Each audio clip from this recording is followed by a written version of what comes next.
The autumn moon hung swollen and crimson over Black Ridge Valley, its bloody light spilling across the ancient pines that marked the boundary between the known world and wilderness beyond. Eleanor Hayes stood at her cottage window, fingers tracing the wolf pendant at her throat as she watched shadows deepen in the forest. Tonight was the Red Moon Hunt. Every soul in Black Ridge knew to bolt their doors on such nights, to draw curtains and pretend not to hear the distant howls that would soon echo from the mountains. Tonight the wolves would run, and no sane person would venture beyond the safety of the village. Yet Eleanor found herself reaching for her worn leather satchel, methodically filling it with glass vials of tinctures and bundles of dried herbs. The villagers called her Ellie when they needed her remedies, Witch when they whispered behind closed doors. The granddaughter of Eleanora Hayes had inherited more than just her name and the ancient stone cottage that stood defiantly at the forest edge.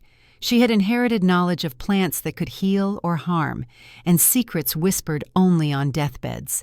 The meeting in the town hall earlier that day replayed in her mind. Mayor Victor Hammond standing before the village council, his weathered face creased with false concern as he announced their unanimous decision. His voice had carried across the room, reaching her where she sat alone in the back row. Miss Hayes, the council has determined that your grandmother's property sits precisely at the territory border. It makes the most logical offering for this year's tribute to maintain our arrangement with the Northern Territories. Logical. The word tasted bitter in her memory, as if logic had anything to do with the fact that a 28-year-old woman living alone after her grandmother's death made for an easy target. She was invisible to them, except when they needed her remedies. Just a blonde healer who kept to herself, too odd to marry, too quiet to fight their decisions. Only one man had spoken against the council's verdict. Colonel Solomon Reed, 70 years of proud military bearing compressed into a straight spine and unwavering gaze. He had served with her grandfather in some war no one spoke about anymore. The colonel had risen from his seat, his voice carrying the authority of a man accustomed to being obeyed. This land has been in the Hayes family for generations. There are older agreements that supersede our authority here. Mayor Hammond had dismissed his concerns with practiced political grace. Times change, Colonel. Old superstitions must give way to modern governance. The way his eyes had slid away from Solomon's steady gaze told Ellie everything she needed to know about the courage of politicians compared to soldiers. Ellie secured her satchel and pulled on her heavy cloak. Her grandmother's pendant seemed to warm against her skin as she stepped into the chill October night. The silver wolf, with its tiny emerald eye, had been her grandmother's final gift, pressed into her palm as the old woman's strength faded. "Our family has always understood the balance," her grandmother had whispered. "Never forget that in nature, it's not always the strong who survive, but those wise enough to adapt." The memory of those words propelled Ellie forward, beyond her garden gate and toward the tree line that marked the beginning of the forbidden forest. Common sense screamed for her to turn back, to accept defeat as she always had. Instead, she pushed forward, drawn by something she couldn't name, defiance perhaps, or simple desperation. If she was to lose everything, she wanted to at least understand why this particular stretch of land mattered so much to both the village council and the creatures they feared. The forest closed around her like an ancient cathedral, branches interlacing overhead to block the crimson moonlight. Ellie moved with surprising confidence through the darkness, her boots finding purchase on a path she had no conscious knowledge of following. The pendant at her throat pulsed with steady warmth, like a second heartbeat against her skin. Somewhere to the north, a chorus of howls erupted, closer than she had expected. Ellie froze, pressing herself against the rough bark of an ancient pine. The hunt was moving in her direction. She closed her eyes, focusing on her breathing as her grandmother had taught her. Fear was natural, but panic was a luxury she couldn't afford so deep in the forest. The terrain grew rockier as she approached the ridge that her grandmother had always called the true boundary. No villager ventured here, not even the most experienced hunters. It was forbidden not by human law, but by something older, an unwritten agreement that had kept an uneasy peace for generations. A sharp yelp cut through the silence, not the powerful howl of a hunter, but the frightened cry of something small and vulnerable. Ellie hesitated only briefly before scrambling up the rocky incline toward the sound. In a small clearing just beyond the ridge, moonlight illuminated a scene that made her heart stutter. A tiny wolf pup, its fur silver gray in the moonlight, was backed against a fallen log. Blood matted the fur on its right flank, and it bared miniature fangs at her in terrified defiance. But it wasn't the injured pup that made her breath catch. It was the cruel metal trap clamped around its small hind leg, the vicious teeth of it biting deep into flesh. "Poachers," she whispered, rage flooding through her. Such traps had been outlawed decades ago, both for their cruelty and for the fury they provoked from the wolf packs. Someone had deliberately set this trap in pack territory, a provocation that could shatter the fragile peace between Blackridge and the creatures of the Northern Territories. The pup growled weakly as she approached, its eyes startlingly intelligent, watching her every move. "I won't hurt you," she murmured, slowly lowering herself to the ground a few feet away. "I'm not with them." Another chorus of howls rose in the distance, and the pup's ears perked up, its cries becoming more urgent, calling for help. Ellie glanced nervously over her shoulder. If the pack found her here beside an injured pup, caught in a human trap, they wouldn't stop to ask questions. Her grandmother's pendant pulsed stronger against her skin, almost burning now. With a deep breath, she reached into her satchel and retrieved a small vial of valerian extract, a mild sedative she'd prepared for Mrs. Patterson's insomnia. "This will help with the pain," she whispered, inching forward. The pup snapped weakly at her fingers, but she could see the fight draining from its small body as blood continued to seep from the wound. Carefully, she dropped a few drops of the extract onto a piece of dried meat she'd brought as a snack and offered it to the trembling creature. After a suspicious sniff, hunger won out, and it devoured the morsel. While she waited for the sedative to take effect, she examined the trap. It was old, but well-maintained, its mechanism simple enough if you knew what to look for. Her grandmother had shown her once, explaining that knowledge of such things could save lives. As she leaned closer, her pendant swung forward, catching the moonlight. The pup's eyes fixed on it, a strange recognition flaring in those amber depths. When the pup's eyes grew heavy and its growls subsided into soft whimpers, Ellie moved quickly. The trap fought her, its rusted spring nearly impossible to compress, but desperation lent her strength. With a final push, the jaws released, and she gently extracted the small leg. The wound was deep, but clean.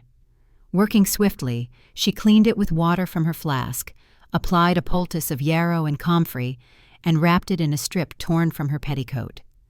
Throughout her ministrations, the pup watched her with those unnervingly aware eyes, no longer frightened, but assessing.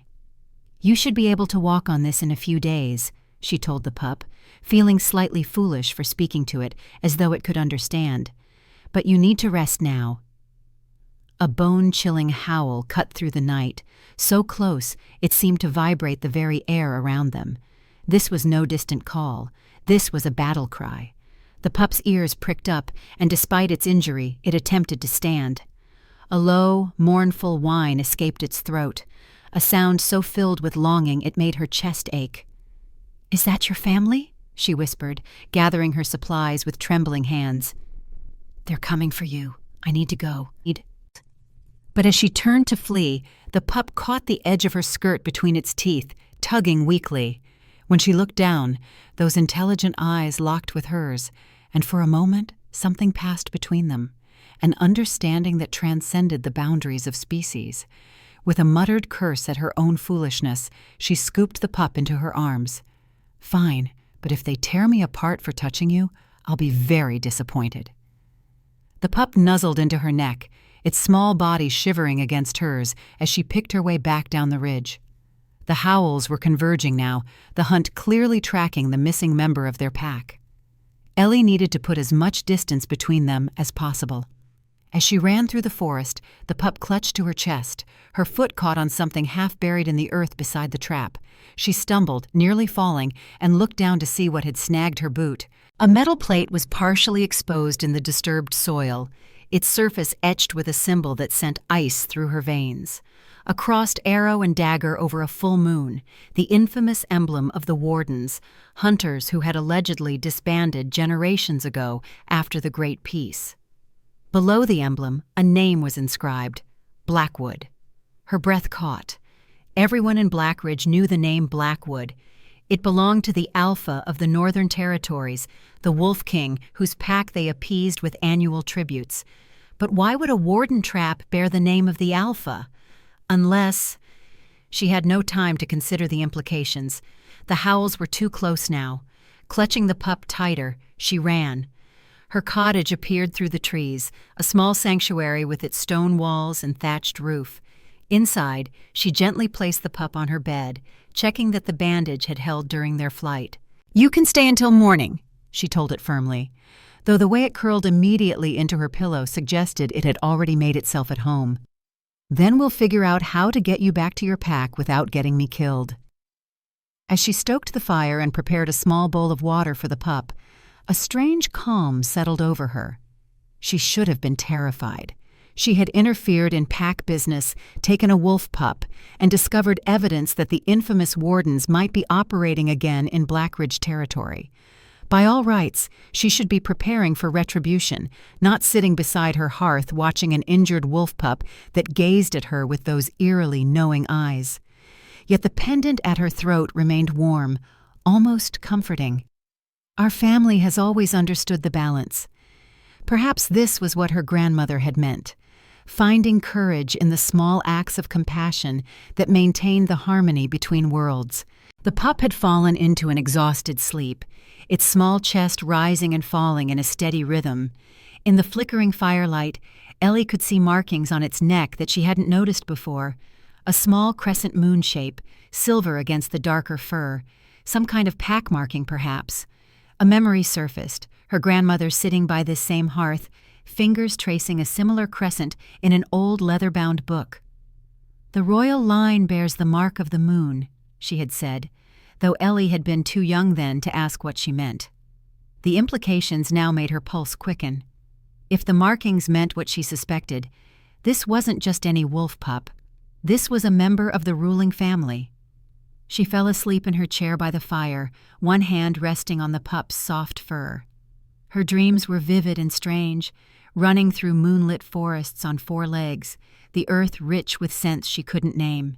A deep sense of belonging pulsed through her with each heartbeat. And watching over it all, a pair of eyes the color of amber, ancient and powerful, seeing through to her very soul. Dawn broke with a pounding on her door that jolted her from sleep. The pup was alert instantly, ears forward, a low growl rumbling from its chest despite its injury. "Miss Hayes, open this door immediately," Mayor Hammond's voice, unusually high with panic. With a whispered command for the pup to stay, Ellie smoothed her rumpled dress and hair before opening the door just wide enough to peer out. The sight that greeted her stole the breath from her lungs. Mayor Hammond stood on her doorstep, his face ashen, flanked by two members of the village council. But it wasn't their presence that sent ice flooding through her veins. It was the man standing behind them. He towered over the councilmen, his broad shoulders and powerful frame making them appear childlike in comparison. Dressed in dark clothing that clung to his muscular form, he radiated a predatory stillness that made the hair on the back of her neck rise. But it was his eyes that held her transfixed. Amber gold, exactly like those from her dreams, ancient and knowing, and filled with barely contained fury. "Miss Hayes," Mayor Hammond's voice quavered, "may I present Alpha Rowan Blackwood of the Northern Territories?" The man, the Alpha, stepped forward, those golden eyes never leaving hers. "You have something that belongs to me," he said, his voice deep and resonant, sending an involuntary shiver down her spine. "And I've come to claim it." Behind her, as if on cue, the wolf pup let out a soft whimper. The Alpha's gaze sharpened, and Ellie knew with absolute certainty that her life was about to change forever. For a moment that stretched into eternity, no one moved. The Alpha's golden gaze had locked onto something behind her, and the intensity in those eyes made her breath catch. Without looking, she knew the pup had crept to the door, drawn by the familiar scent of its kind. "Step aside," the Alpha commanded, his voice deceptively soft, but carrying an unmistakable edge of authority that made Mayor Hammond and the councilman shrink back. Ellie should have obeyed instantly. Every instinct screamed at her to bow her head, to submit to the predator before her. Instead, she found herself tightening her grip on the doorframe, her voice steadier than she felt when she replied. "I found him injured in a poacher's trap. His wound needs time to heal." A muscle twitched in the Alpha's jaw, the only indication that her defiance had registered. "A poacher's trap," he repeated, his voice dangerously calm. "On Packlands?" "Yes." She swallowed hard but held his gaze. "I cleaned the wound and applied a poultice. The bleeding has stopped, but he shouldn't walk on it yet."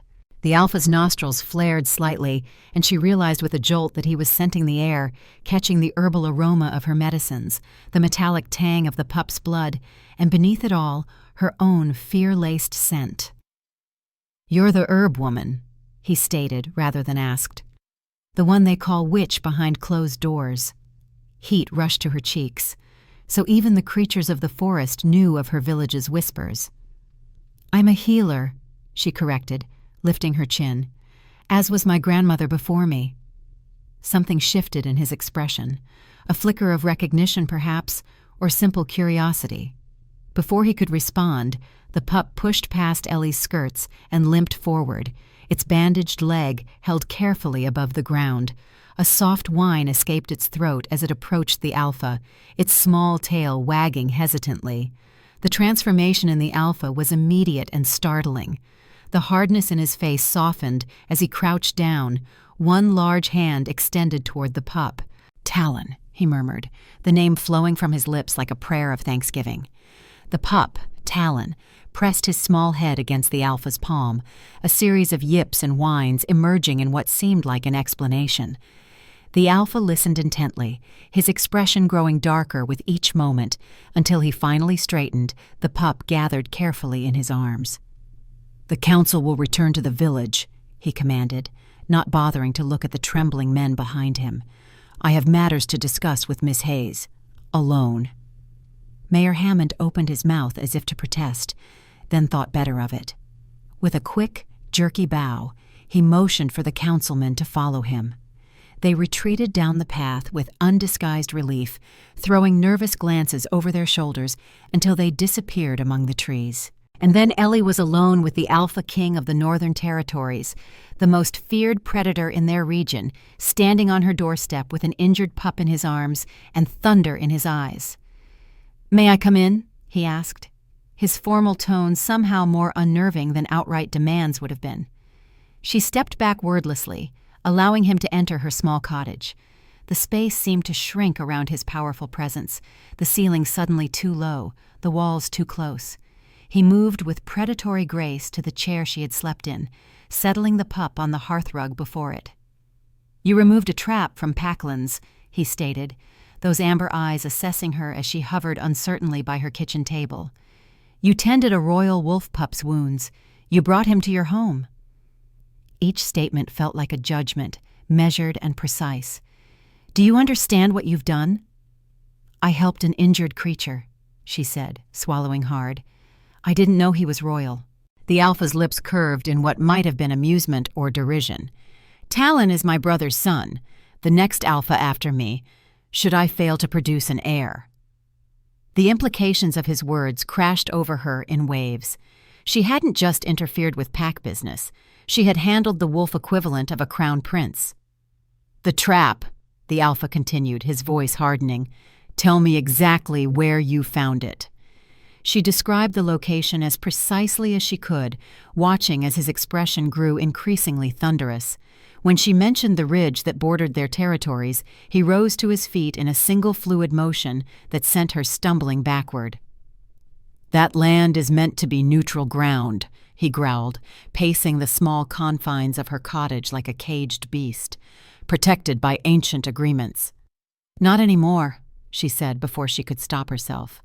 "The council voted yesterday to offer it as tribute to the Pax, my grandmother's land. This cottage is to be surrendered at the next full moon." He stopped abruptly, his gaze pinning her in place. "Your land?" She nodded, unable to keep the bitterness from her voice. "They claim it's a logical choice, being at the border. The truth is, I have no husband or father to speak for me at council, no one to fight for what's mine." "And yet," he said softly, his eyes never leaving her face, "you fought for Talon."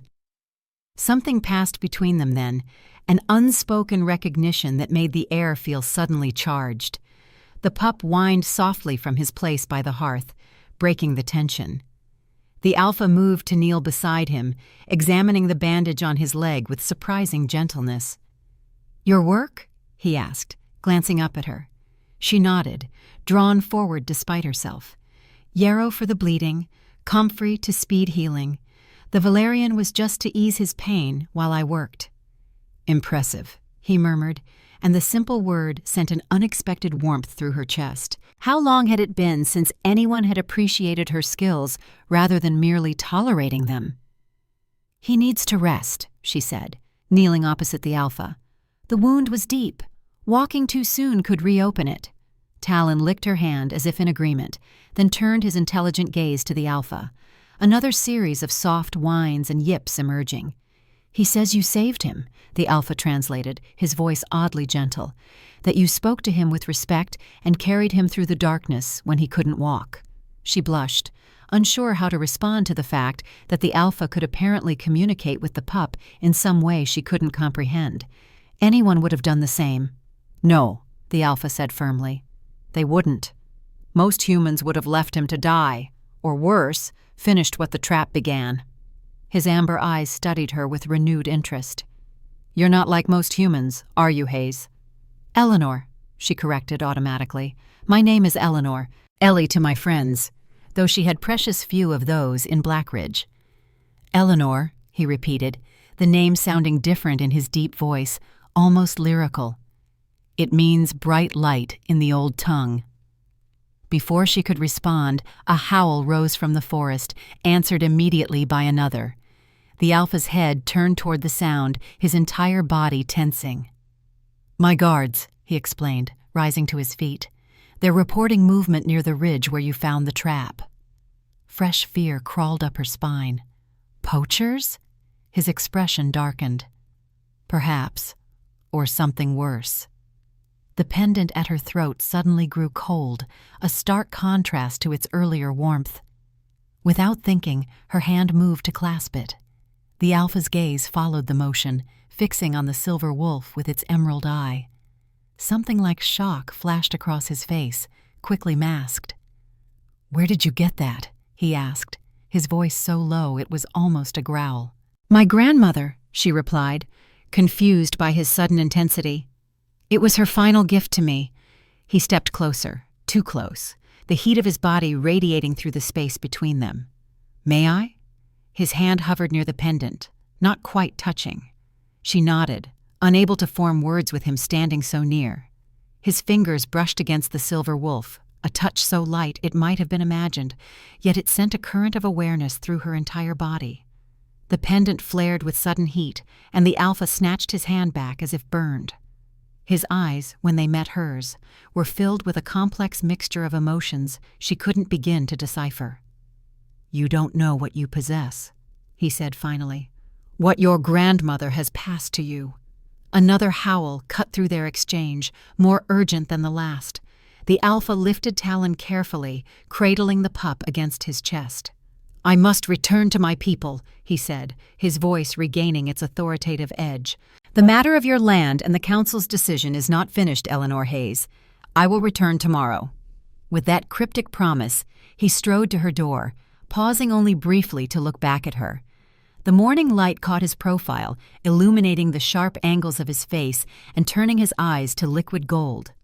For an instant, she glimpsed something beneath the alpha's fierce exterior, a weight of responsibility that matched the burden she'd carried since her grandmother's death. Then he was gone, disappearing into the forest with preternatural speed, leaving her standing in her doorway with the strange sensation that her life had irreversibly changed course. The day passed in a fog of confusion and anticipation. Ellie went through the motions of her normal routine, gathering herbs from her garden, preparing tinctures for the villagers who still sought her remedies despite their whispers. But her thoughts kept returning to Rowan Blackwood, to those amber eyes that seemed to see through her carefully constructed walls, to the gentle way he had handled Talon despite his fearsome reputation. As twilight fell, a knock at her door sent her heart racing. But instead of the imposing Alpha, she found herself facing Mrs. Patterson, her weathered face pinched with anxiety. "The council's called an emergency meeting," she whispered, glancing nervously over her shoulder. "They say the Alpha King has demanded every able-bodied man join a search at dawn. Something about traps and poachers." She clutched Ellie's arm with bony fingers. "There are strangers in the village, Ellie. Men with cold eyes and weapons hidden beneath their cloaks." Ellie thanked her for the warning, her mind racing. Strangers with weapons, poachers most likely, come to check their traps. The same people who had nearly killed Talon. Or worse, wardens returned to Blackridge after generations of absence. As Mrs. Patterson hurried back toward the village, another figure emerged from the deepening shadows near Ellie's garden gate. Colonel Solomon Reed moved with the deliberate care of a man whose body remembered wars his mind would prefer to forget. His silver hair caught the last light of day, creating a halo effect that belied the concern etched into his features. "I thought it best to warn you myself," he said without preamble. "The situation has become complicated." She ushered him inside, aware that in Blackridge, being seen with the colonel could either elevate or destroy what remained of her reputation. Solomon had been both respected and feared since his return from service decades ago. Like her, he lived at the village periphery, though by choice rather than ostracism. "The symbol you saw on the trap," he continued, once they were seated, "the crossed arrow and dagger over a full moon. You're certain?" She nodded, pouring him a cup of elderberry tea. "And the name Blackwood beneath it. Does it mean something to you?" The colonel's weathered hands closed around the mug, but he didn't drink. "It means the wardens have returned to Blackridge, and they're baiting a trap far more dangerous than the one that caught the pup." "Wardens," she repeated. "The hunters from the old stories? I thought they disbanded after the Great Peace." Solomon's laugh held no humor. "That's the official history, the comfortable version." His eyes, gray as storm clouds, fixed on hers. "The truth is more complicated. The wardens never disbanded. They went underground, waiting for the right moment to resume their crusade." "Their crusade against what exactly?" "Against anything not human," he replied grimly. "The wardens began as protectors, huntsmen who defended villages from genuinely dangerous creatures. But over time, their mission twisted. They came to see all supernatural beings as abominations to be eradicated." Ellie's hand moved instinctively to her pendant. "And they're back now, setting traps in neutral territory." Solomon nodded, his gaze following the movement of her hand. When he saw the pendant, something like recognition flashed across his face. "Your grandmother's," he said softly. "I haven't seen that in years." "You knew my grandmother well?" she asked, surprised. "Better than most," he admitted. "Eleanora Hayes was a remarkable woman, one of the last true boundary keepers." He set down his untouched tea. "Has it been warm to your touch, the pendant?" She stared at him, stunned by the question. "How did you know that?" "Because it's not just jewelry, Ellie. It's a marker, a symbol of office passed down through your bloodline for generations." He leaned forward, his voice dropping to just above a whisper. "Your family has guarded the boundary between the human world and the territories beyond since before Blackridge was founded." The revelation struck her like a physical blow. "That's impossible. My grandmother was a healer, like me. Nothing more." "She was both," Solomon countered gently, "as her mother was before her, and now as you must be. Why do you think your land is so important to the council? Why they're so eager to hand it over to the packs? It's not just about appeasing the wolves. It's about severing the last protection Blackridge has against what lies beyond our understanding. Ellie's mind reeled. The strange dreams, her inexplicable affinity for the forest paths, the way the pendant warmed at her throat, her grandmother's cryptic final words about understanding the balance. "The Alpha," she said suddenly. He recognized the pendant. He knew what it meant. Solomon nodded. Rowan Blackwood comes from an equally ancient line. The Blackwoods have been Alpha for as long as the Hays have been boundary keepers. In the old days, they worked together, maintaining the balance between worlds. And now? Now the Wardens have returned, setting traps that bear Blackwood's name to provoke conflict. And the Council has voted to surrender the boundary lands, either ignorant of or indifferent to the consequences. His expression grew grim. "The timing is not coincidental, Ellie. The Red Moon Hunt marks the beginning of the thinning." "The thinning?" "The time when the veil between worlds grows weak, when things can slip through from the other side." He rose to his feet, suddenly every inch the military commander he had once been. "The Wardens aren't just hunting wolves. They're hunting you, the last Hays, the last boundary keeper." The words hung in the air between them, terrible in their implication. Before she could respond, a howl rose from the forest, closer than any should have dared venture to human settlement. Solomon tensed, one hand moving beneath his coat where Ellie suspected he carried a weapon. "They're watching your cottage," he said quietly. "Blackwood's guards, protecting you, though you may not realize it yet." He moved to the door, pausing with his hand on the latch. "Be careful who you trust, Ellie. Even in Blackridge, the Wardens have had generations to plant their influence." With that warning, he slipped out into the darkness, leaving her alone with revelations that shook the foundations of everything she had believed about herself and her heritage. Sleep eluded her that night. She sat by her window, watching the forest where occasionally she could see shadowy forms moving between the trees, wolves patrolling, guarding their territory against the threat that had injured one of their own, or perhaps, as Solomon had suggested, guarding her. She clutched her grandmother's pendant, drawing comfort from its familiar weight. "What have I gotten myself into, grandmother?" she whispered to the empty room. "What would you have done?" The pendant warmed against her palm, as if in answer. She closed her eyes, remembering the stories her grandmother had told her. Tales of a time when humans and wolves had lived in harmony, when healers like them had served both communities. Tales she had always assumed were merely fantasies designed to comfort a lonely child. A sharp crack from outside jolted her from her reverie. She peered through the darkness, barely making out a figure moving along the edge of her garden. Too small to be Rowan Blackwood, too furtive to be a villager with honest business. Fear spiked through her, but curiosity won out. Grabbing a heavy iron poker from beside the hearth, she crept to her back door and eased it open. The intruder was crouched beside her herb garden, digging through the plants with quick, careless movements that made her gardener's heart ache. As she watched, he uprooted a precious nightshade plant, stuffing it into a sack at his side. "Those are poisonous if you don't know how to use them," she called out, brandishing her poker. "And they're mine." The man whirled, and moonlight caught the gleam of a blade in his hand. His face was unfamiliar, hard-edged and scarred across one cheek. "The witch!" he spat, his accent marking him as an outsider. "Should have known this was your doing." "My doing?" she repeated, grip tightening on her makeshift weapon. "The Alpha and his mutts, crawling all over these woods." He advanced slowly, knife held low and ready. "Checking every trap, hunting my men, all because one little runt got caught." Understanding dawned, cold and clear.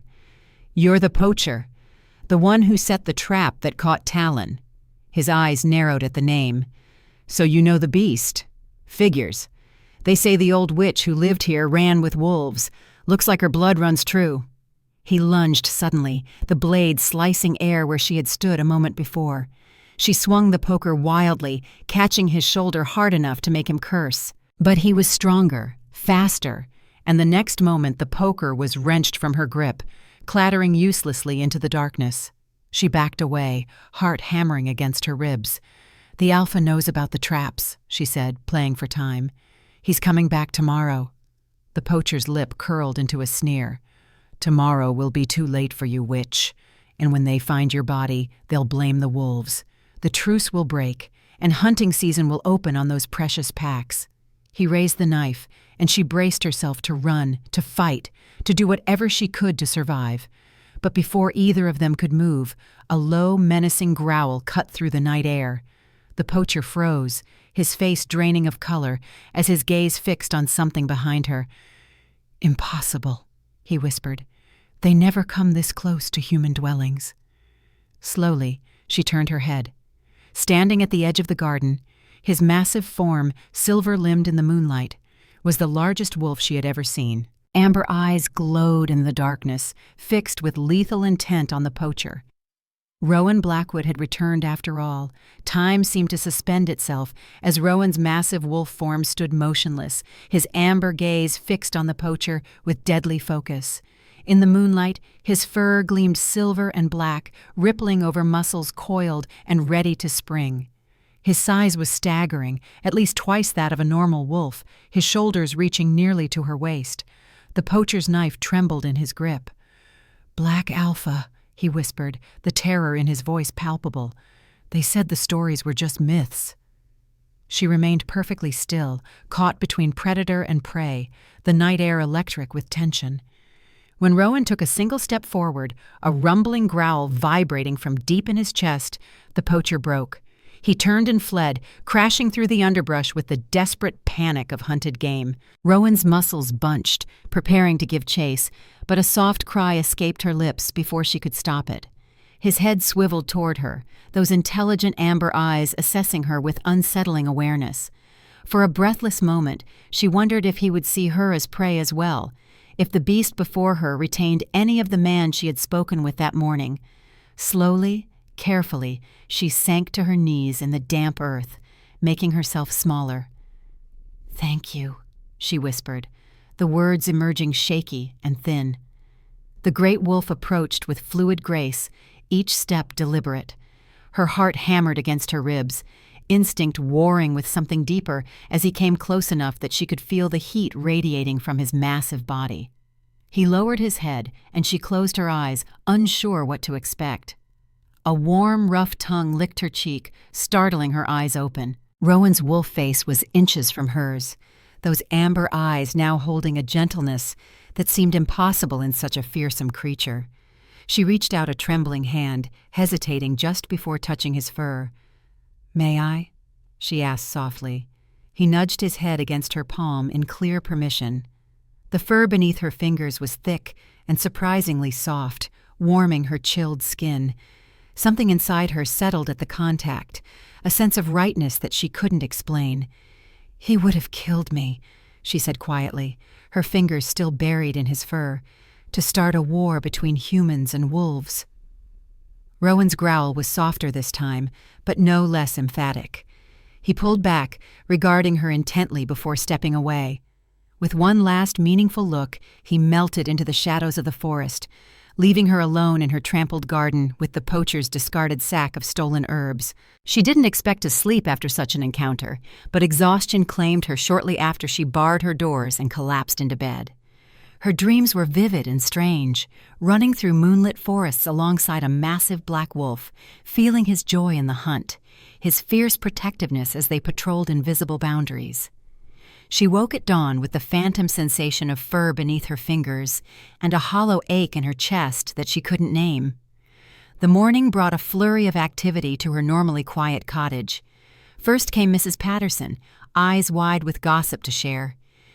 "They found a man in the forest last night," she whispered, accepting the tea Ellie offered with shaking hands. "Torn apart, they say, the marks of a massive beast upon him." She leaned closer. "And Mayor Hammond claims 3 more bodies were discovered at the ridge. All strangers to the village, all armed with silver-tipped weapons." Ellie's hands stilled on her cup. "Silver-tipped?" She nodded gravely. "Wolf hunters. Old Thatcher says they've been sniffing around for weeks, asking questions about the packs, the boundaries. No one thought much of it until what?" Until the Alpha King himself walked into the council hall this morning, bold as you please, with 4 of his guard. Her voice dropped further. He demanded to know who had authorized the sale of your grandmother's land, said it violated some ancient pact between our peoples. The pendant at Ellie's throat seemed to warm at her words. What did the council say? They denied everything at first, she said with a grim smile, until the Alpha produced documents, actual parchment, yellow with age, showing your grandmother's bloodline has protected that boundary for generations, that the land was never the council's to give. Her eyes glittered with satisfaction. You should have seen Hammond's face, child, white as new snow. Ellie hardly had time to process this information before her next visitor arrived. Dr. Mercer, the village physician who had always regarded her herbal remedies with barely disguised contempt. Miss Hayes, he said stiffly, standing uncomfortably in her doorway. The council has asked me to, that is to say, he cleared his throat. There are injured men at the town hall, survivors of the wolf attack. Their wounds are unusual. I find myself in need of your expertise. It took all her self-control not to show her shock. My expertise, doctor? I thought my grandmother's remedies were, as you put it, superstitious nonsense. He had the grace to look abashed. These are unusual circumstances. Will you come? She gathered her supplies quickly, mind racing. What had Rowan done after leaving her garden? Had he truly killed the poacher who threatened her? And what of these ancient documents Mrs. Patterson mentioned? The village was buzzing with tension when they arrived, small clusters of people speaking in hushed tones that fell silent as she passed. Inside the town hall, Mayor Hammond paced before the great hearth, his normally florid face ashen.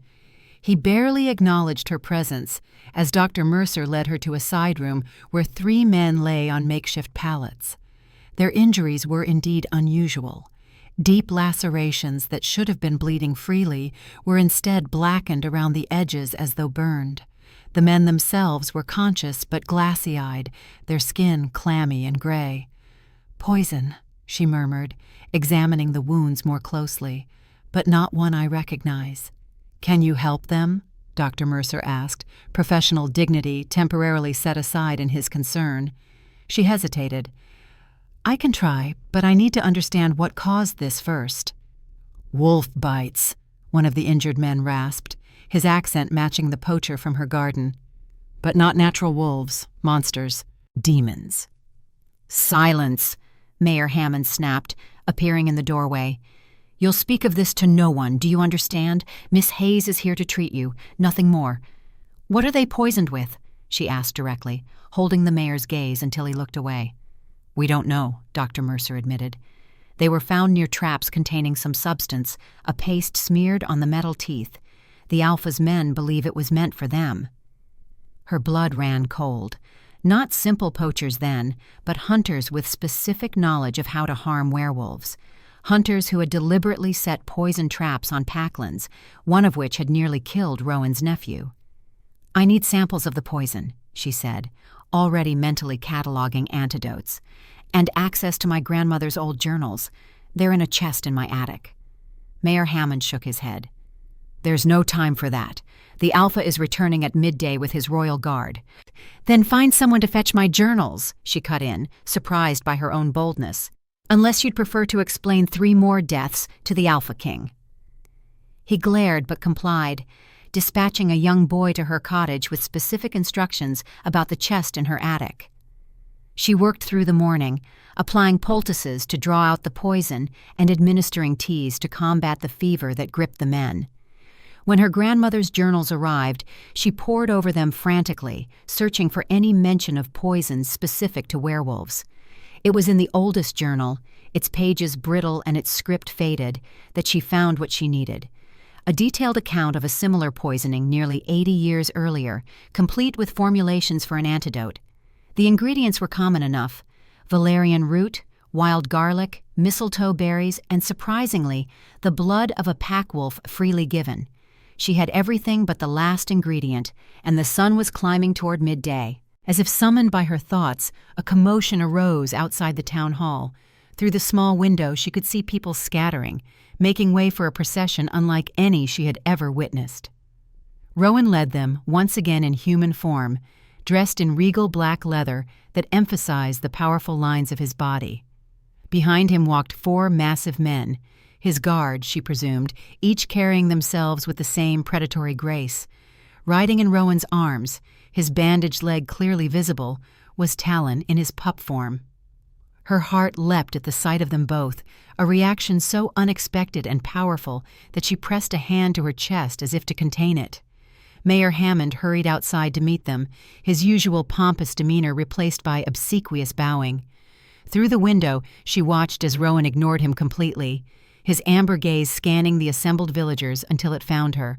Even at this distance, the intensity of that look sent heat washing through her. With deliberate steps, he approached the town hall, the crowd parting before him like water. She moved to the door of the sick room, suddenly aware of her disheveled appearance, hair escaping its braid, sleeves rolled up, hands stained with herb juices. "Eleanor," he greeted her, his deep voice carrying easily across the now silent hall. Talon yipped happily at the sight of her, squirming in Rowan's arms until he set the pup down carefully. Immediately, Talon limped to her side, pressing against her skirts with obvious affection. "His wound is healing well," she observed, kneeling to check the bandage. "You've been applying the poultice as instructed," Rowan replied, the hint of a smile warming his austere features. "He insisted on accompanying me today, something about ensuring his rescuer was properly thanked." Behind him, one of the guards made a sound suspiciously like a suppressed laugh, quickly masked when Rowan glanced back.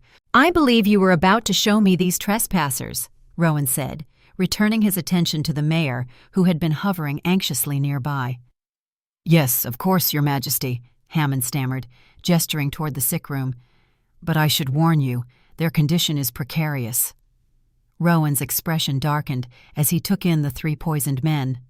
"Wardens," he growled, the sound so close to his wolf form that goosebumps rose on Ellie's arms. "The same who set the trap that caught Talon." "They're dying," she said quietly, moving to stand beside him, "poisoned by their own weapon.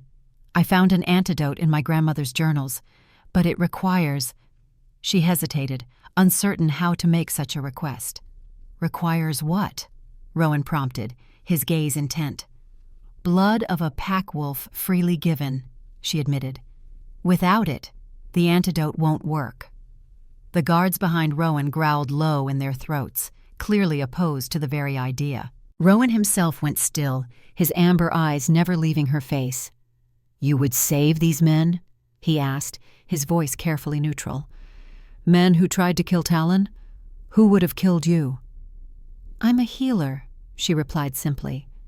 "That's what I do." Something shifted in his expression. Respect, perhaps, or understanding. Without taking his eyes from hers, he extended his arm and pushed back his sleeve, exposing the corded muscle of his forearm. "Will mine suffice?" he asked softly. "The blood of an alpha?" The guard's growls grew louder in protest, but Rowan silenced them with a raised hand. "More than suffice," she managed, stunned by his offer. "But are you certain? They are your enemies." "And you are not," he replied, the words heavy with meaning she couldn't fully grasp. "Show me what you need, Eleanor Hayes, healer of the Boundary Lands." With trembling hands, she retrieved a small silver bowl from her supplies and a clean blade. Rowan watched calmly as she sterilized the blade in the flame of a candle, his expression betraying no fear or hesitation. "This will sting," she warned unnecessarily, positioning the bowl beneath his extended arm. He actually smiled then, a flash of white teeth that transformed his severe features into something heartbreakingly handsome. "I believe I can endure it." As the blade touched his skin, their eyes met and held. Something electric passed between them, a current of recognition that transcended the strangeness of their circumstances. She had known this man for less than a day, and yet some part of her felt as though she had been waiting for him her entire life. The blood that welled from the shallow cut was startlingly dark against his tanned skin. She caught it carefully in the silver bowl, her healer's instincts warring with a deeper, more primal awareness of the significance of what he had given her. "Thank you," she whispered, bandaging his arm with the same care she had shown Talon. "Your grandmother would be proud," he replied quietly, the words meant for her ears alone. "Nurturing the balance, even when it costs you." The pendant at her throat warmed in response, as if acknowledging the truth of his words. As she moved away to complete the antidote, mixing Rowan's blood with the herbs she had prepared, she felt the weight of his gaze following her, assessing, considering. The antidote took effect almost immediately. Color returned to the wardens' ashen faces, the blackened edges of their wounds fading to a more natural, angry red. As she moved between them, applying fresh bandages and monitoring their vital signs, she was acutely aware of Rowan's presence. He stood by the door, a silent sentinel with Talon at his feet, watching her every move with those unsettling amber eyes. Mayor Hammond hovered nearby, alternating between obsequious bows toward Rowan and nervous glances at the recovering wardens. "Your Majesty," he ventured finally, "now that these trespassers have been attended to, perhaps we might discuss the matter of the boundary lands." Rowan's gaze never left Ellie. "Bring the council elders to Miss Hayes's cottage at sunset," he commanded. "We will resolve this matter where it began." "My cottage?" she echoed, straightening from her work. "The boundary stone sits on your land," he replied, as if this explained everything.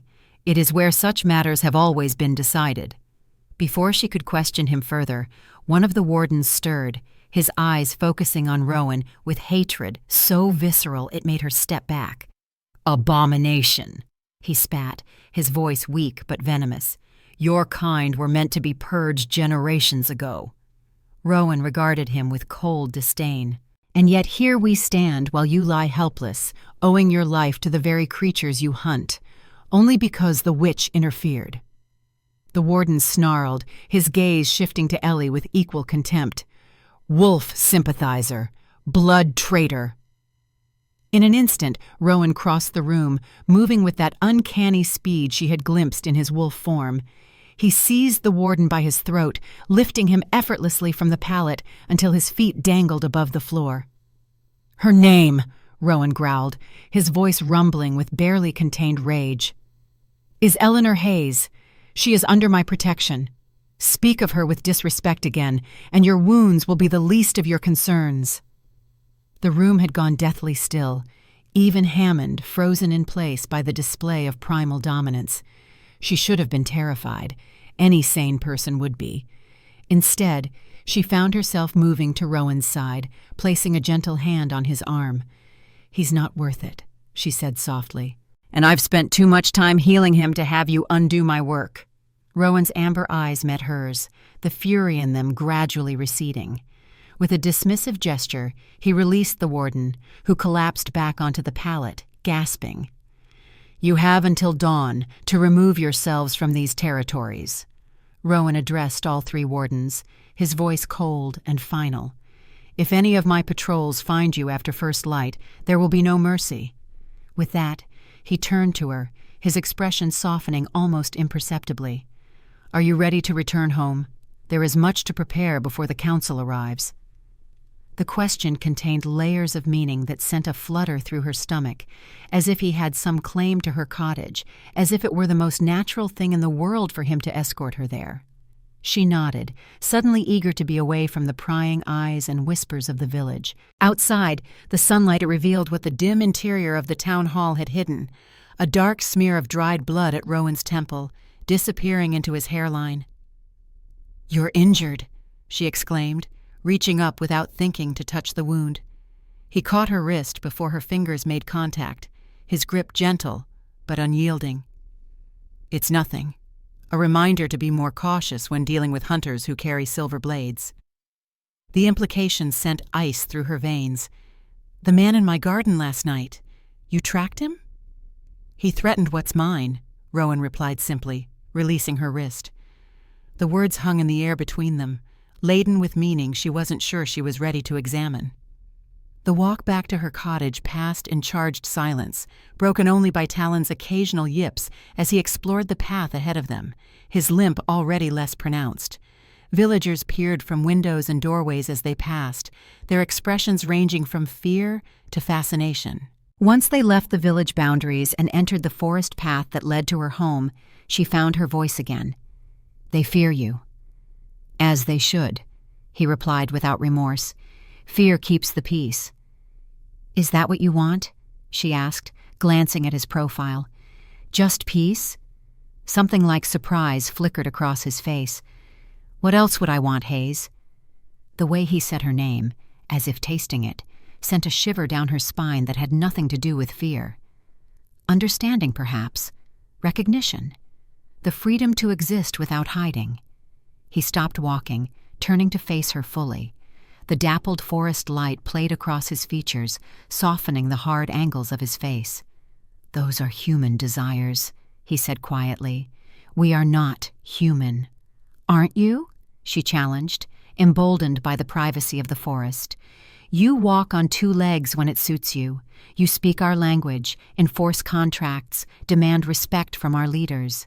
His lips curved in a smile that transformed his severe features.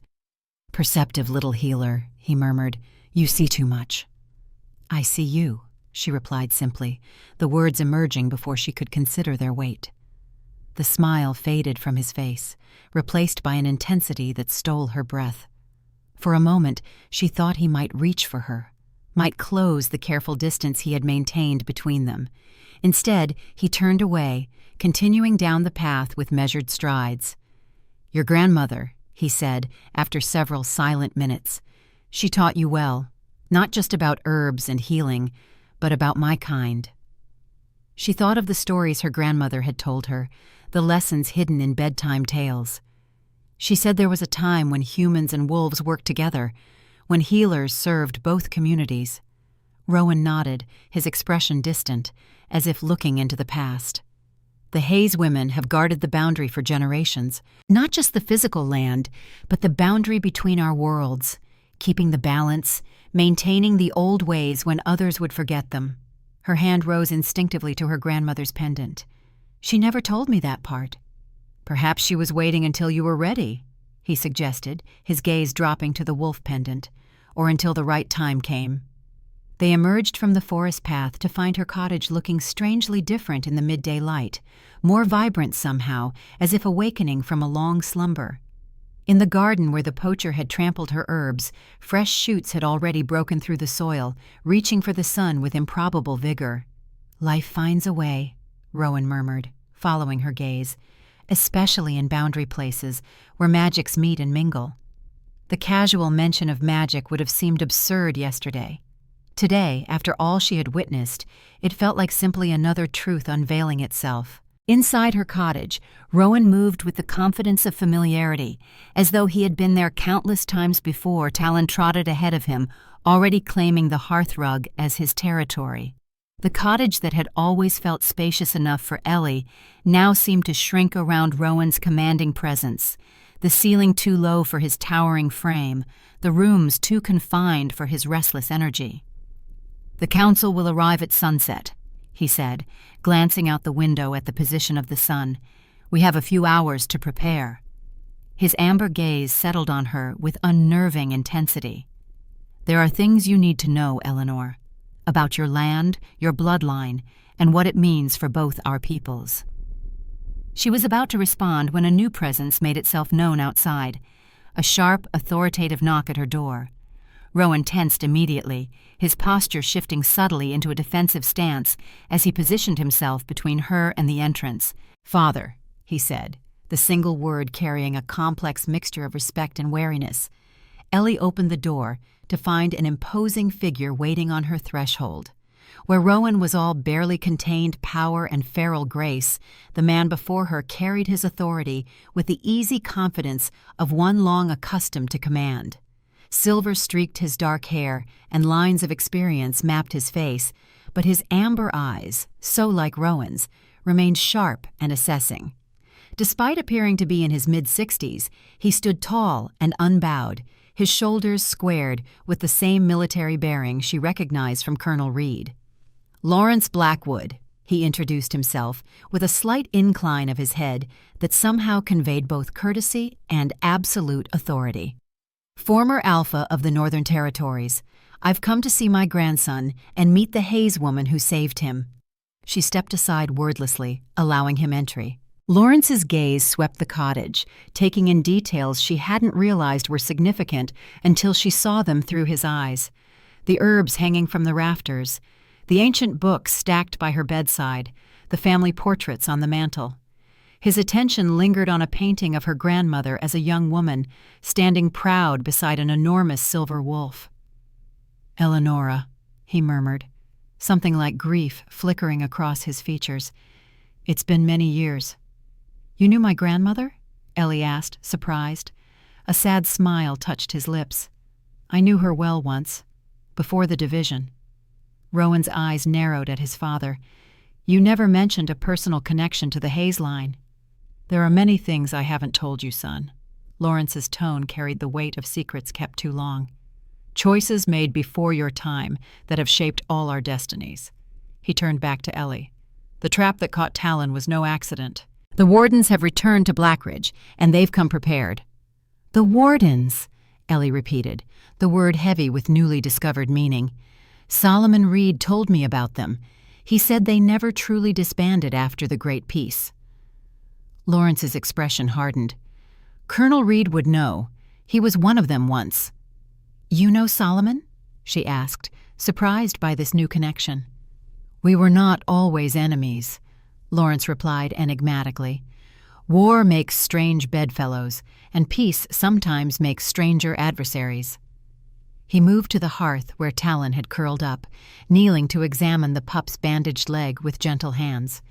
"You've done excellent work here. The Hayes gift for healing remains strong."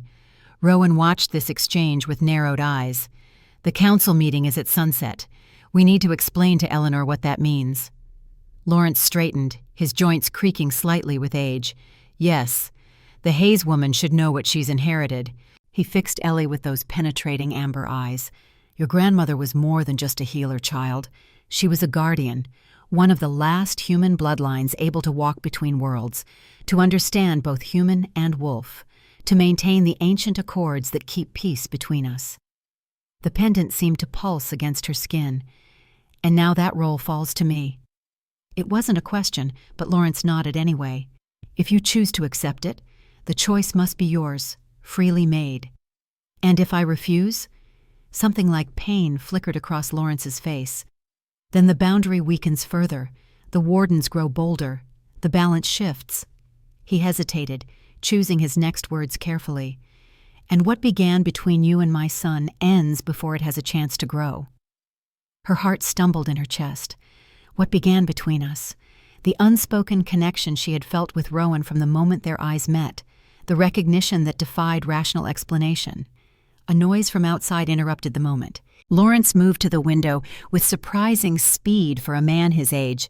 Riders approaching from the village, not the council, too early. His expression darkened. "Wardens." Rowan was instantly alert. "How many?" "3, armed." Lawrence's voice dropped to a near growl. "I recognize their leader, Marcus Kane."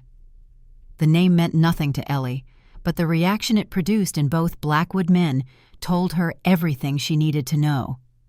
Rowan's face hardened into a mask of controlled fury, while Lawrence's eyes flashed with an old hatred. "Marcus Kane is the current commander of the Wardens," Lawrence explained, his eyes never leaving the approaching riders. "And Mayor Hammond's nephew." The pieces suddenly clicked into place. "That's why the council was so eager to give away my land. They're working with the Wardens." "Not all of them," Rowan corrected. "Your Colonel Reed stands apart, and there may be others who follow out of fear rather than conviction." The riders stopped at her garden gate. From her window, Ellie could see 3 men dismounting, their movements precise and coordinated like soldiers. The leader, a man of about 45 with cold eyes and a rigid posture, surveyed her cottage with clinical detachment. "He won't dare enter without invitation," Lawrence said quietly. "Not with 2 alphas present. He's here to assess, to intimidate, to see if the rumors of a new Hayes Guardian are true." Ellie felt a surge of defiance. Then let's not keep him waiting." Before either man could stop her, she strode to her door and flung it open. Marcus Kane stood at the edge of her garden, his hand resting casually on the pommel of a silver dagger at his hip. His eyes, a pale, washed-out blue, fixed on her with the detached interest of a man examining an unusual specimen. "Miss Hayes," he called, his voice cultured and precise. "I'm Commander Kane. I've come to express my condolences for the recent troubles on your property. Poachers can be so uncivilized." "How considerate," she replied, matching his false politeness. "Especially since those poachers carried the mark of the wardens and your family name." A flash of surprise crossed his features before his mask of civility returned. "You're well informed for someone who has lived such a sheltered life in Blackridge." "The Hayes women have never been as sheltered as you might believe," she countered, feeling her grandmother's pendant warm against her skin. Marcus's gaze dropped to the pendant, his eyes narrowing slightly. "So it's true. Eleonora passed it to you before she died. Tell me, Miss Hayes, do you understand what you wear around your neck? The responsibility it represents?" "Better than you might think, Commander." A smile that never reached his eyes curved his lips. "I doubt that very much. You stand at a crossroads, Miss Hayes. Your grandmother made her choice and lived with the consequences. I'm offering you a different path." And he reached into his coat and withdrew a folded document. "A generous offer for your property, well above market value, enough to start a new life far from Blackridge and its complications." She felt rather than saw Rowan and Lawrence move to flank her, their presence solid and reassuring at her back. "Your uncle already tried to take my land through the council," she said. "What makes you think I'd sell it to you directly?" "Because unlike my uncle, I'm offering you a choice." The false pleasantry dropped from his voice, leaving only cold calculation. "Take the money and leave, or stay and face what's coming. The old ways are dying, Miss Hayes. The boundaries between worlds grow thin with or without a guardian to maintain them." "Is that a threat, Commander?" "Merely an observation of natural law. Evolution favors the adaptable. The wardens have adapted over generations, preparing for this moment." His gaze shifted to the blackwoods behind her. "While others cling desperately to fading power and ancient superstitions." Rowan stepped forward, his presence at her side solid as stone. "You have delivered your message, Warden. Now leave these lands." Marcus inclined his head in mock deference. "As you wish, Alpha." His pale eyes returned to Ellie. "Consider my offer, Miss Hayes. It expires at the new moon." He placed the document on her garden gate and returned to his horse with unhurried confidence. As the riders disappeared down the forest path, Ellie released a breath she hadn't realized she was holding. "He's terrified," she said, surprising herself with the certainty of her observation. Lawrence raised an eyebrow. "What makes you say that?" "His eyes," she replied. "He's not here because he believes the old ways are dying. He's here because he fears they're returning." She picked up the document from her gate, feeling its expensive weight in her hands. "And he's desperate to stop it." A look passed between father and son, something like approval in their amber eyes. "The Hayes intuition remains strong," Lawrence observed. "Kane wouldn't be here personally unless something has shifted in the balance, something that frightens even the wardens." Rowan's expression darkened. "The Red Moon Hunt, the thinning of the veil. It's happening faster this year, isn't it?" Lawrence nodded grimly. "Much faster. Without a confirmed guardian at the boundary stone for the past decade, the natural order has begun to unravel. The wardens have always feared what lies beyond our world far more than they fear us." His gaze settled on Ellie. "That's why they want your land so desperately. Not to break the boundary, but to control it." Night fell swiftly after that, shadows stretching long across the forest as the sun surrendered to darkness. Ellie spent the hours before the council's arrival in a flurry of preparation, guided by the Blackwood's instructions. Fresh candles were placed at her windows, their flames burning with unusual steadiness in the still evening air. A circle of salt was poured around the cottage perimeter, an ancient protection against unwelcome spirits that Lawrence insisted upon with solemn intensity. Inside, Rowan paced with restless energy, while his father sat motionless by the hearth. His stillness, as complete as his son's agitation, was constant. They were two sides of the same coin, Ellie realized. The seasoned alpha who had learned patience through years of leadership, and the current alpha whose power still occasionally strained against his control. When the light had fully faded, Lawrence finally broke his silence. "Before the council arrives, there's something you should see." He nodded to Rowan, who moved to the cottage door and secured it with a heavy wooden bar that Ellie hadn't even known existed. "My grandfather installed that," Lawrence explained, seeing her surprise. "At your grandmother's request. The night of a council meeting, the Hayes cottage becomes neutral territory, protected from outside influence by both human and wolf law." He rose from his seat with fluid grace that belied his years and approached the stone hearth. Kneeling, he ran his fingers along the base until they caught on something invisible to Ellie's eyes. A soft click, and a small section of the hearthstone swung inward, revealing a hidden compartment beneath. From this secret space, Lawrence withdrew a bundle wrapped in faded blue cloth. The fabric fell away to reveal a leather-bound book, its cover worn smooth by generations of hands, its pages yellowed with age. "The Boundary Codex," Lawrence said, his voice dropping to a reverent whisper. "The complete record of the Hayes Guardians and their Blackwood counterparts, stretching back to the first crossing nearly 400 years ago." He placed the book in her hands, and the moment her fingers touched the ancient leather, her pendant flared with sudden heat.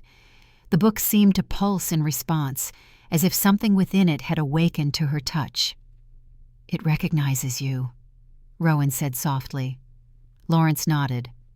"The Codex responds only to those of Hayes blood who wear the Guardian's pendant.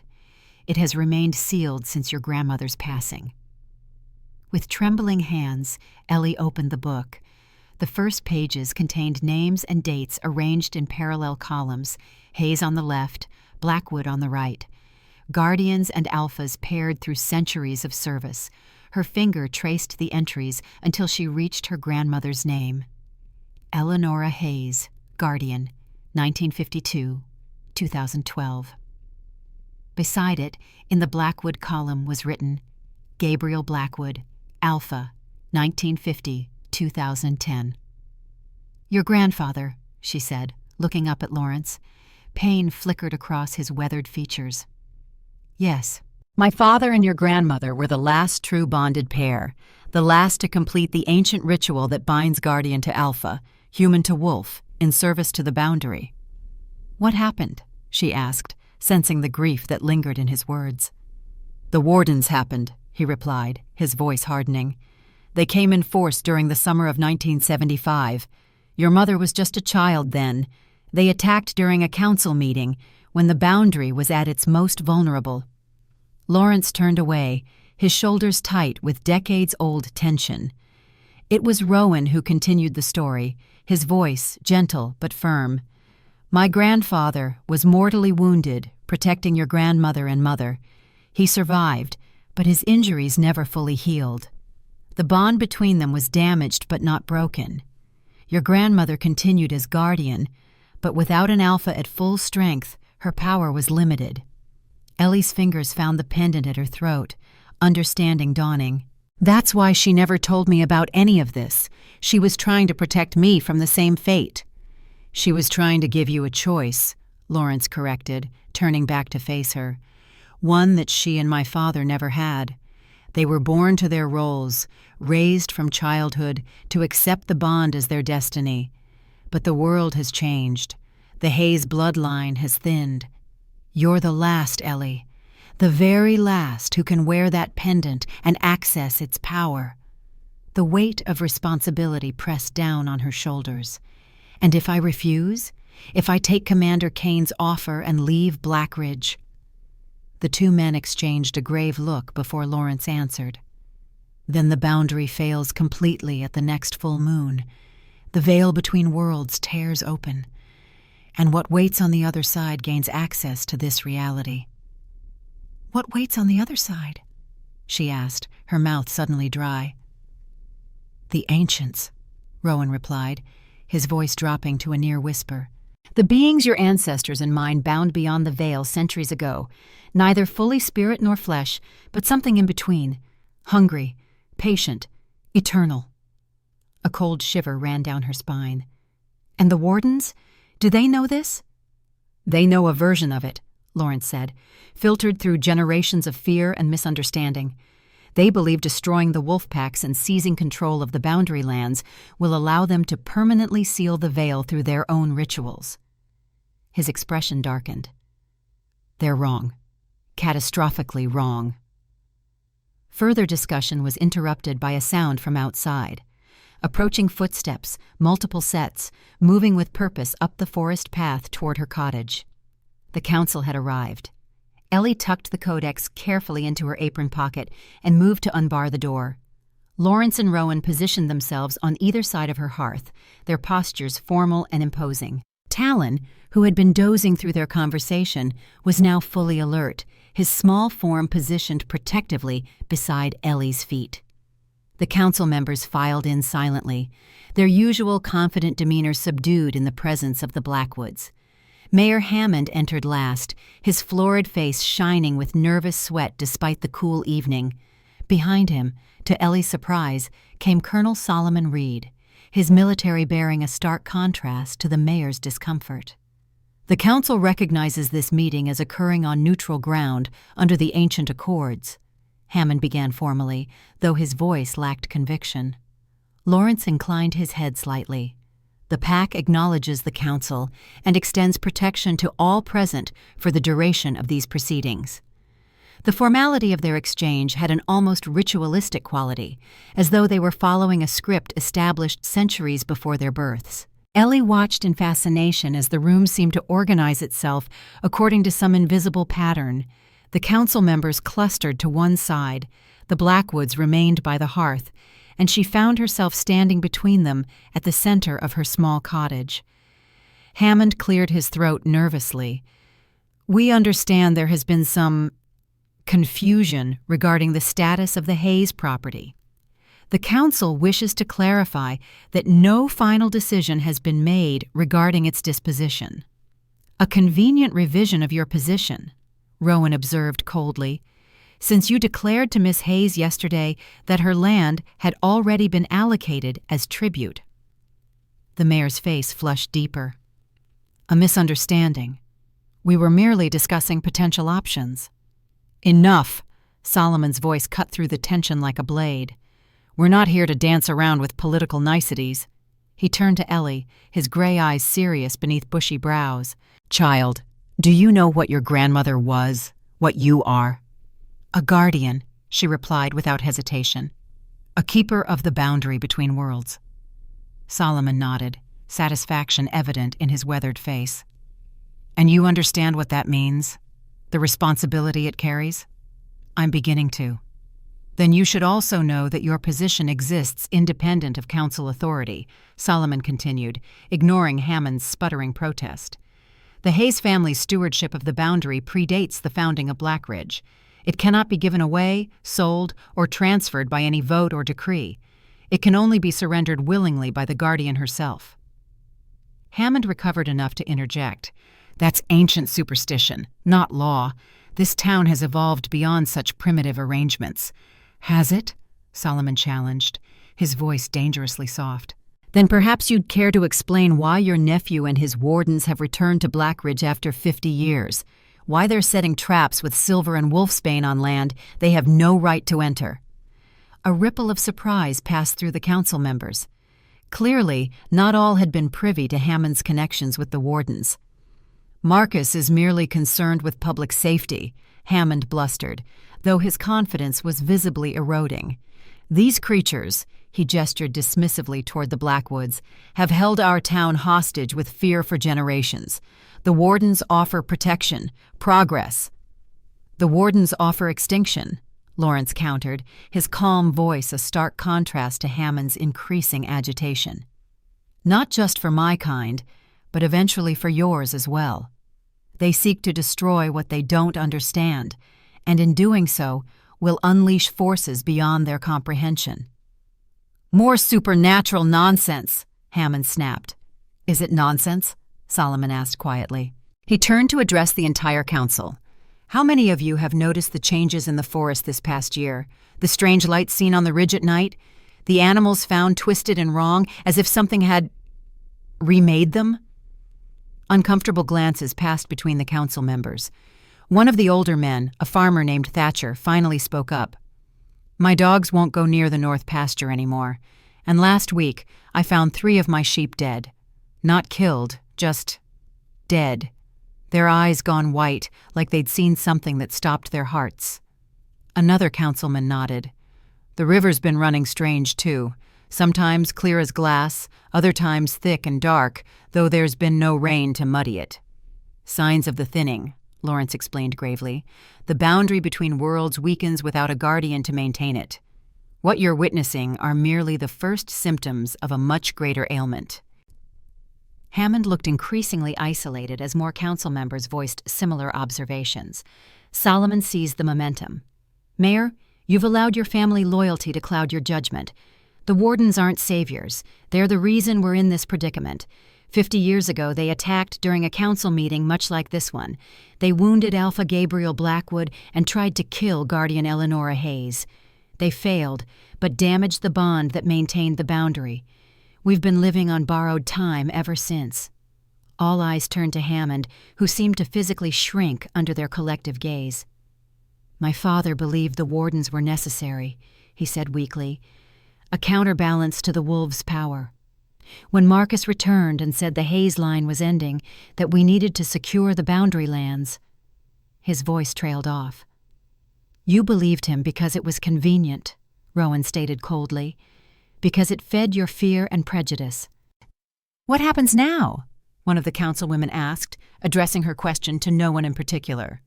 Lawrence stepped forward. The ancient accords must be renewed. A new bond formed between Guardian and Alpha. The boundary must be restored before the next full moon, or what lies beyond will break through completely. And if we refuse to recognize this arrangement? Hammond asked, making one final attempt to assert authority. Solomon's laugh was without humor. Then you'll have front-row seats to the end of everything you know, Victor. The wolves might survive what's coming. Some humans might as well.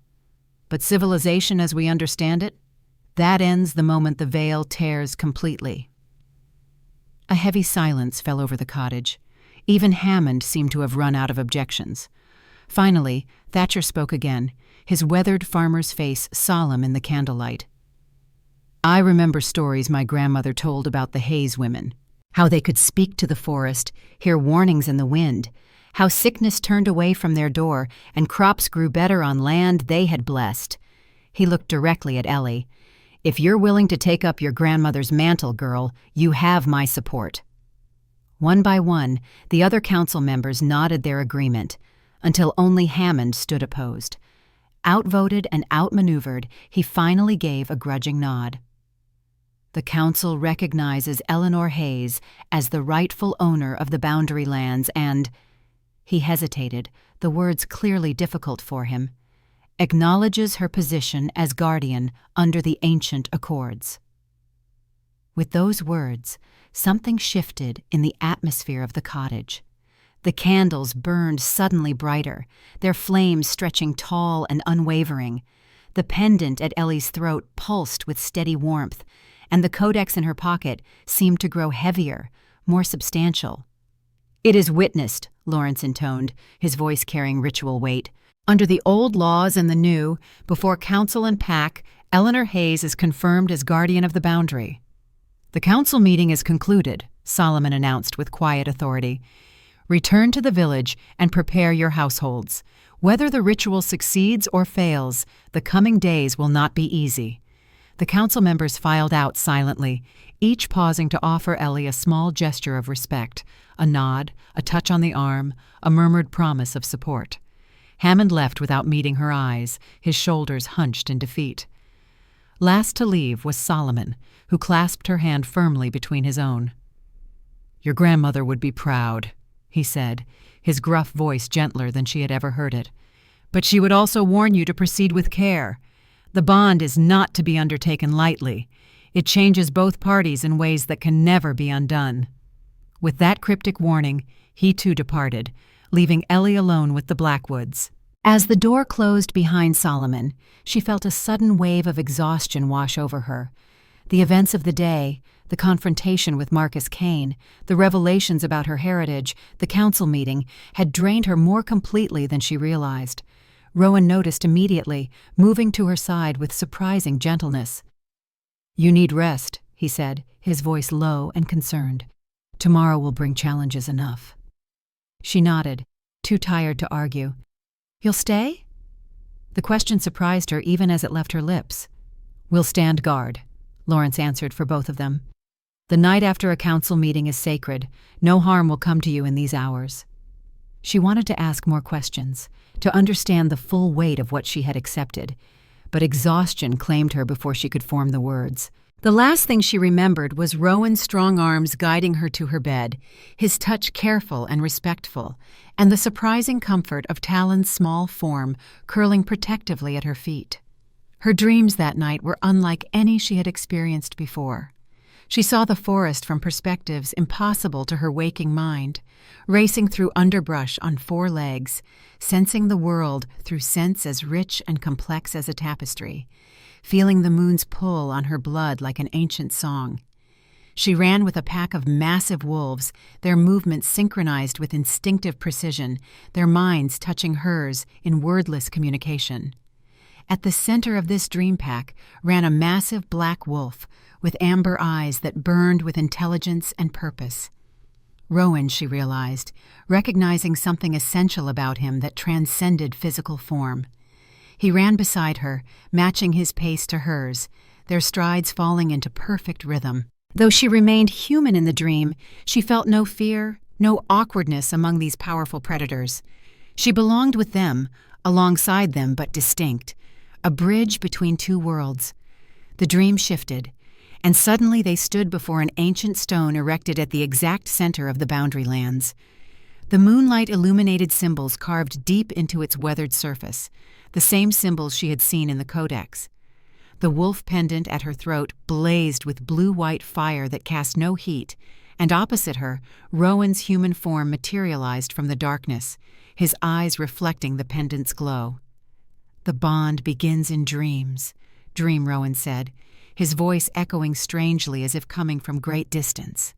"Before flesh, before blood, mind calls to mind across the divide." She tried to respond, but found herself waking instead, the boundary stone and dream wolves fading as morning light filtered through her cottage windows. She opened her eyes to find Rowan seated in the chair beside her bed, watching her with an expression of quiet wonder.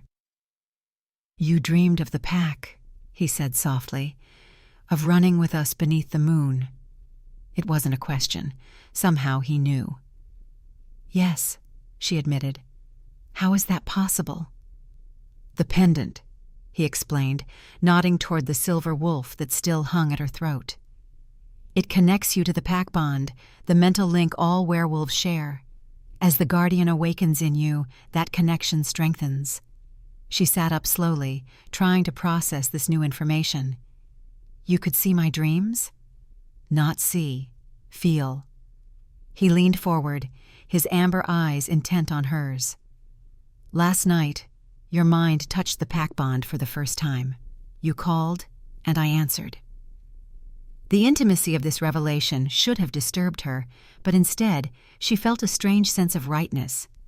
As if a door long closed had finally opened, revealing a room she had always known existed but had never been able to enter. "Where's your father?" she asked, noticing Lawrence's absence. "He's gone to speak with the pack elders," Rowan replied, "to prepare them for what's to come. The bond between Guardian and Alpha affects the entire pack, not just us. They must be ready." She swung her legs over the side of the bed, suddenly aware that she was still fully dressed from the previous day, her clothes rumpled from sleep. "And what exactly is coming, Rowan? Everyone speaks of this bond, this ritual, but no one has explained what it actually entails." He was quiet for a moment, choosing his words carefully. "The bond is a connection of spirit, mind, and power. In the oldest days, it was sometimes described as a marriage of worlds, human and wolf, joined to protect the boundary between realities. His gaze dropped briefly. In my people's terms, we would call it a mating. Permanent. Unbreakable. The weight of his words settled over her. Like an arranged marriage? No, he said firmly. The bond cannot be forced. It must be freely chosen by both parties, entered with full awareness and acceptance. That's why I stayed last night, why I answered when your mind reached for the pack bond. I wanted you to understand what it would feel like to share thoughts and sensations across the divide. And if I choose not to go through with it? Pain flickered across his features, quickly masked. Then I would accept your decision. The pack would protect you and your lands as best we could for as long as we could. But without the bond, the boundary continues to weaken, she finished for him. He nodded grimly. The signs are already appearing. Lawrence believes we have until the next full moon before the veil tears completely. After that, he didn't need to finish the thought. The consequences had been made clear enough the previous night. Talon whined softly from his place at the foot of her bed, his intelligent eyes moving between them as if following their conversation. Despite his injury, he seemed stronger this morning, his silver-gray fur glossier, his movements more fluid. He's healing quickly, she observed. Pack heals faster near a guardian, Rowan explained. It's one of the gifts of the bond. Your presence alone strengthens us, even before the ritual is complete. She reached out to scratch behind Talon's ears, earning an appreciative rumble that was surprisingly deep for such a small creature. And what about you? Does your head wound feel better this morning? Rowan's hand rose unconsciously to his temple where the silver blade had cut him. Much better. In fact, he pulled away the small bandage she had applied, revealing skin that was already healed, only a faint silver line marking where the wound had been. That's impossible, she whispered, leaning closer to examine the miraculous healing. That cut was deep enough to need stitches. Not impossible, he corrected gently, just beyond what you've been taught to believe. His hand caught hers as she reached to touch the healed wound, his skin warm and calloused against her fingers. There's so much more to this world than most humans ever see, Eleanor. Your grandmother knew that. I think some part of you has always known it too.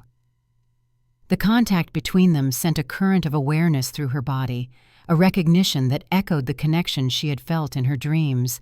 For a moment, she could almost sense his thoughts, not words exactly, but impressions, emotions, the complex landscape of his mind touching the edges of hers. A sharp knock at the door shattered the moment. Rowan released her hand and rose in a single fluid motion, his posture shifting instantly from intimate to alert. Talon growled low in his throat, the sound incongruously threatening from such a small form. "Stay back," Rowan commanded softly, moving toward the door with predatory grace.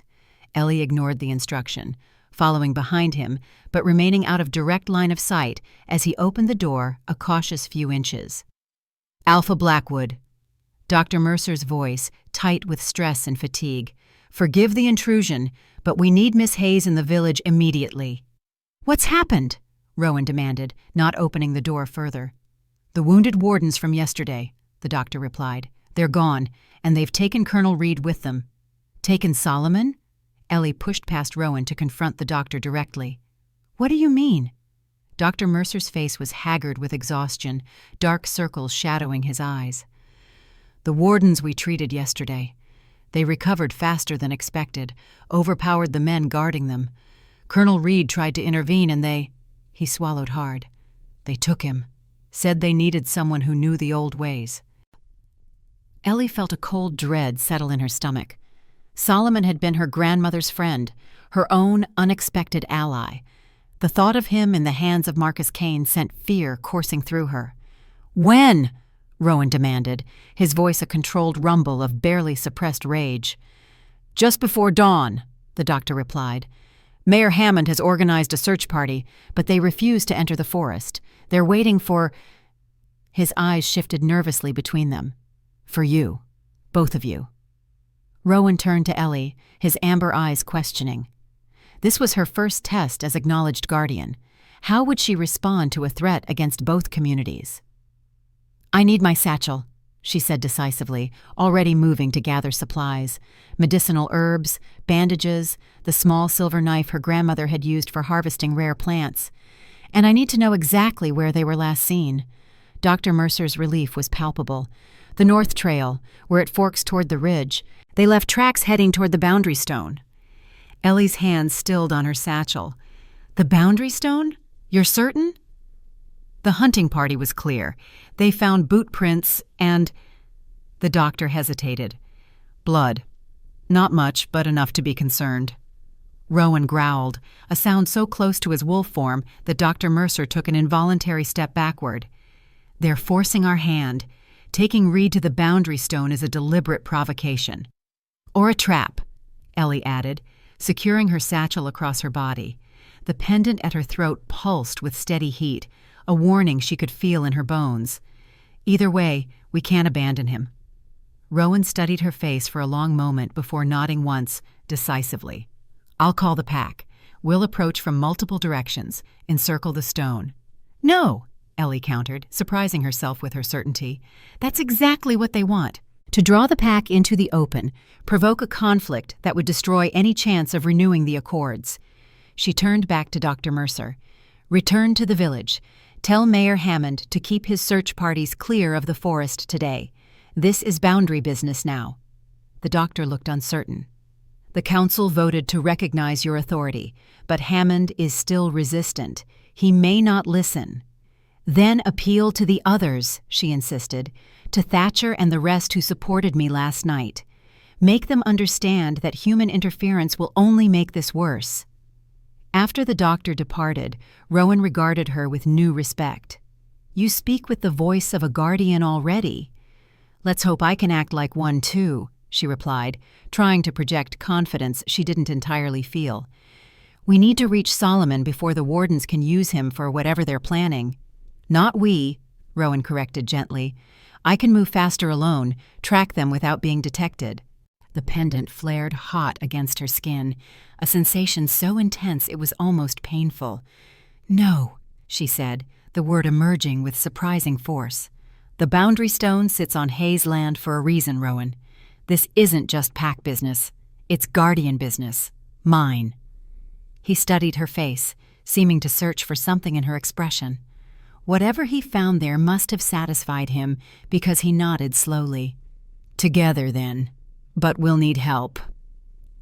A soft whine drew their attention to the hearth, where Talon watched them, his intelligent eyes reflecting the morning light. The wolf pup's bandaged leg was nearly healed now, his movements showing barely a hint of his previous injury. "Can you run?" Rowan asked him directly, as naturally as if addressing another person. Talon responded with a series of short yips and growls that meant nothing to Ellie, but clearly communicated something significant to Rowan. The alpha nodded, his expression grave. "Talon will alert Lawrence and the pack," he explained to Ellie. "He can't fight with that leg, but he can carry messages faster than any human messenger." Ellie knelt beside the small wolf. "Will you be safe? The wardens are still out there." Talon pressed his muzzle against her hand, a gesture of affection and reassurance that needed no translation. Then, with one last meaningful look at his uncle, he slipped out the cottage door and disappeared into the underbrush with surprising speed. "He'll stay off the main paths," Rowan assured her. "The pack connection will guide him home." He moved to the hearth and retrieved a long wooden box Ellie hadn't noticed before. From it, he withdrew a polished wooden staff topped with a silver crescent moon. "This was your grandmother's. Lawrence brought it last night while you slept." The guardian's staff. Ellie had seen it in her grandmother's hands countless times as a child, had always assumed it was simply a walking stick the old woman favored. Now, as Rowan placed it in her hands, she felt an immediate connection to the wood, as if it recognized her touch and responded to it. "The staff marks the guardian's authority on boundary land," Rowan explained. "Even the wardens will hesitate to attack you directly while you bear it." "And if they don't hesitate?" His smile was grim. "Then they'll learn what happens when someone threatens what's mine." They left the cottage minutes later, Ellie with her grandmother's staff in one hand and her medical satchel across her body, Rowan moving with the fluid grace of a predator, his senses clearly attuned to the forest around them. The morning air was unnaturally still, the usual forest sounds muted, as if the woods themselves were holding their breath in anticipation. "Something's wrong," Ellie murmured, as they moved deeper into the trees. "The forest feels different." Rowan nodded, his expression tense. "The veil is thinning more rapidly than we expected. Can you feel it?" She could. The air itself seemed thicker somehow, almost syrupy in certain patches, while other areas felt unnaturally thin, as if reality itself was becoming inconsistent. Her pendant remained warm against her skin, pulsing like a second heartbeat with increasing urgency as they approached the ridge where the boundary stone stood. They moved in silence for nearly an hour, following a path that existed more in Rowan's instincts than in any visible trail. Occasionally he would pause, head tilted, as if listening to voices beyond human hearing, before adjusting their course slightly. Ellie found herself matching her stride to his without conscious effort, their movements falling into natural synchronization. As they neared the ridge, Rowan suddenly froze, one hand extended to halt her progress. "Blood," he said softly, his nostrils flaring. "Recent. Human." Ellie's heart clenched with fear for Solomon. "How far?" "Close. The stone is just beyond that rise." His amber eyes met hers, serious and intent. "Whatever happens, stay behind me until we understand what we're facing." She nodded, though something in her rebelled at the instruction. The guardian in her, awakening more fully with each step toward the boundary stone, insisted that this was her territory, her responsibility. The staff in her hand seemed to grow warmer, responding to her emotions. They crested the rise together, and the scene below stole the breath from Ellie's lungs. The boundary stone stood at the center of a small clearing, a massive monolith of pale gray rock covered in symbols that matched those in the codex. At its base, Solomon Reed knelt with his hands bound behind his back, his silver hair matted with blood from a wound at his temple. Marcus Kane stood over him, silver dagger in hand, while 4 other wardens formed a circle around the stone, each holding a torch despite the morning light. "Right on schedule," Marcus called out, his cold eyes fixing on Ellie. "The last haze and the current Blackwood Alpha arriving together. How convenient." Rowan growled low in his throat, the sound purely animal. "Release him, Kane. He has no part in this." Marcus laughed, the sound devoid of humor. "On the contrary, the Colonel knows more about the boundary than anyone alive, except perhaps Lawrence Blackwood. And unlike your father, he was willing to share that knowledge when properly motivated." Solomon looked up, his weathered face bruised, but his eyes clear and defiant. "I told them nothing they can use, girl," he called to Ellie. "The true secrets die with me." Marcus pressed the tip of his dagger against Solomon's throat. "Perhaps we should test that theory." "Wait!" Ellie stepped forward, ignoring Rowan's attempt to keep her behind him. The guardian's staff felt alive in her grip, almost vibrating with energy as she approached the boundary stone. "This is Hayes' land, Commander, my land. Whatever you think you're doing here violates ancient law." "Ancient law," Marcus repeated mockingly. "That's exactly the problem, Miss Hayes. These outdated superstitions, these primitive arrangements between humans and beasts, they've kept Blackridge trapped in the past while the world moved forward." He gestured toward his men. "The wardens have evolved.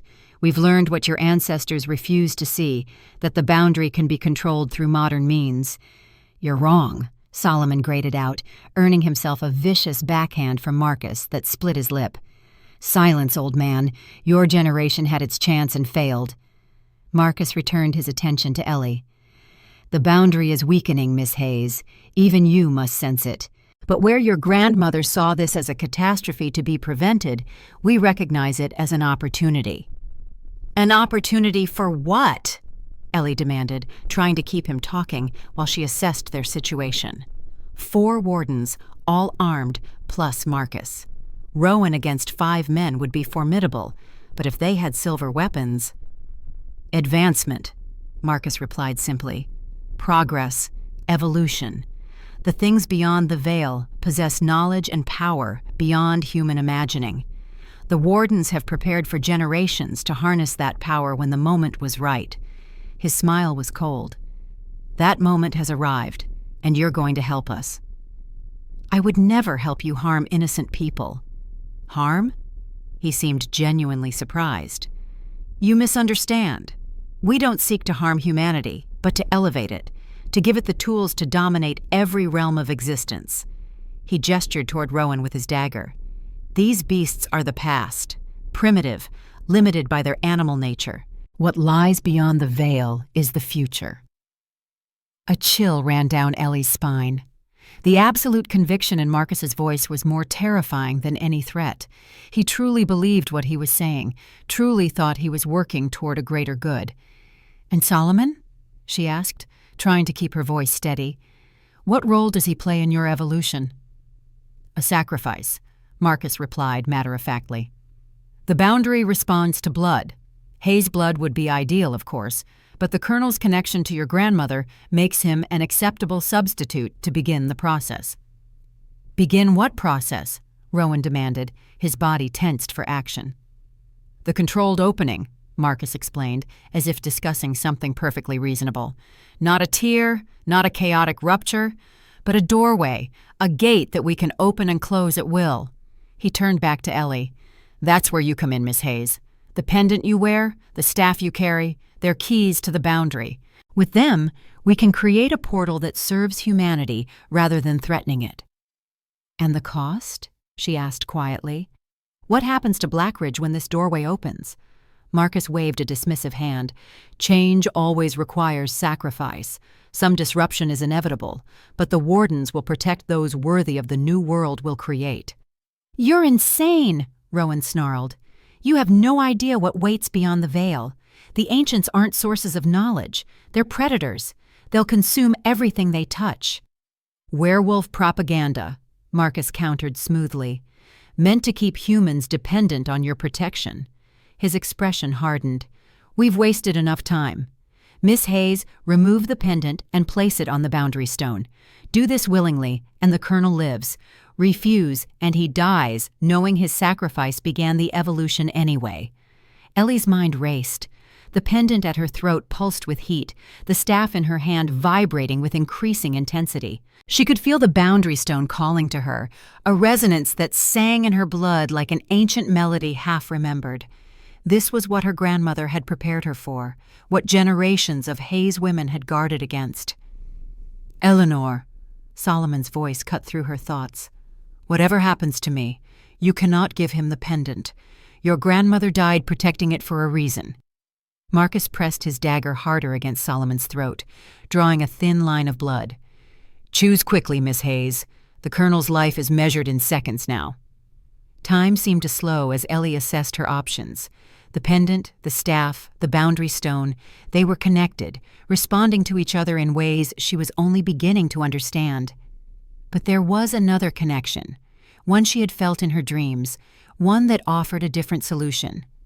Without removing her eyes from Marcus, she reached out through that newly awakened sense, the pack bond Rowan had described. Not with words, but with impressions, emotions, intentions. She projected her plan into that mental space between them.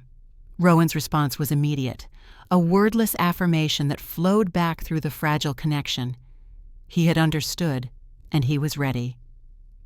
Very well, Ellie said aloud, her voice steady despite the fear churning in her stomach. I'll give you what you want, Commander. She raised her free hand to the pendant at her throat, fingers closing around the silver wolf as if to remove it. Marcus smiled in triumph, relaxing his guard just fractionally. It was all the opening they needed. In one fluid motion, Ellie slammed the guardian's staff into the ground at her feet. The silver crescent at its tip flared with brilliant blue-white light, momentarily blinding everyone in the clearing. In the same instant, Rowan launched himself forward with inhuman speed, not toward Marcus as the wardens expected, but toward Solomon. The wardens, temporarily blinded by the staff's light, fired their weapons wildly, silver bullets whistling harmlessly into the trees. Rowan reached Solomon in a heartbeat, claws already extending from his human fingers to slice through the bonds at the older man's wrists. Marcus recovered faster than his men, blinking away the after-images to see Ellie advancing toward the boundary stone, staff raised before her like a weapon. With a snarl of rage, he lunged at her, silver dagger aimed at her heart. Ellie didn't try to evade. Instead, she brought the staff around in a wide arc, channeling instincts she hadn't known she possessed. The silver crescent intercepted the dagger with a shower of blue sparks, and Marcus howled in pain as the contact sent him staggering backward, his weapon clattering uselessly to the ground. "The Hayes women were never defenseless, Commander," she said, continuing her advance toward the stone. "We simply chose peace when possible." Around her, chaos erupted as Rowan, now partially shifted into a terrifying hybrid of man and wolf, engaged the other wardens. His movements were blindingly fast, claws and fangs flashing in the morning light as he drove them back from Solomon, who had retrieved a fallen warden's weapon and was providing covering fire despite his injuries. Marcus recovered his balance, his pale eyes burning with hatred. "You have no idea what you're protecting, what power you're wasting," he spat. "The ancients offered knowledge to those willing to serve." Understanding dawned. "They've been speaking to you," Ellie realized, "through the thinning veil, promising you things, lying to you." "Not lying," he insisted. "Showing me the truth your kind has hidden for centuries. The potential humanity wastes cowering in superstitious fear." He drew a second weapon from inside his coat, a small silver pistol. "I won't allow you to close the door on our future." Ellie didn't hesitate. With 3 quick steps, she reached the boundary stone and pressed the staff's silver crescent against its weathered surface. The symbols carved into the ancient rock flared to life, pulsing with the same blue-white light as her pendant. "Guardian." She spoke the word with calm certainty, claiming the title and responsibility that had awaited her since birth. "I stand at the boundary between worlds and affirm the ancient pact. What was sealed shall remain sealed. What was separated shall remain separate. By blood and bone, by silver and stone, I renew the guardian's oath."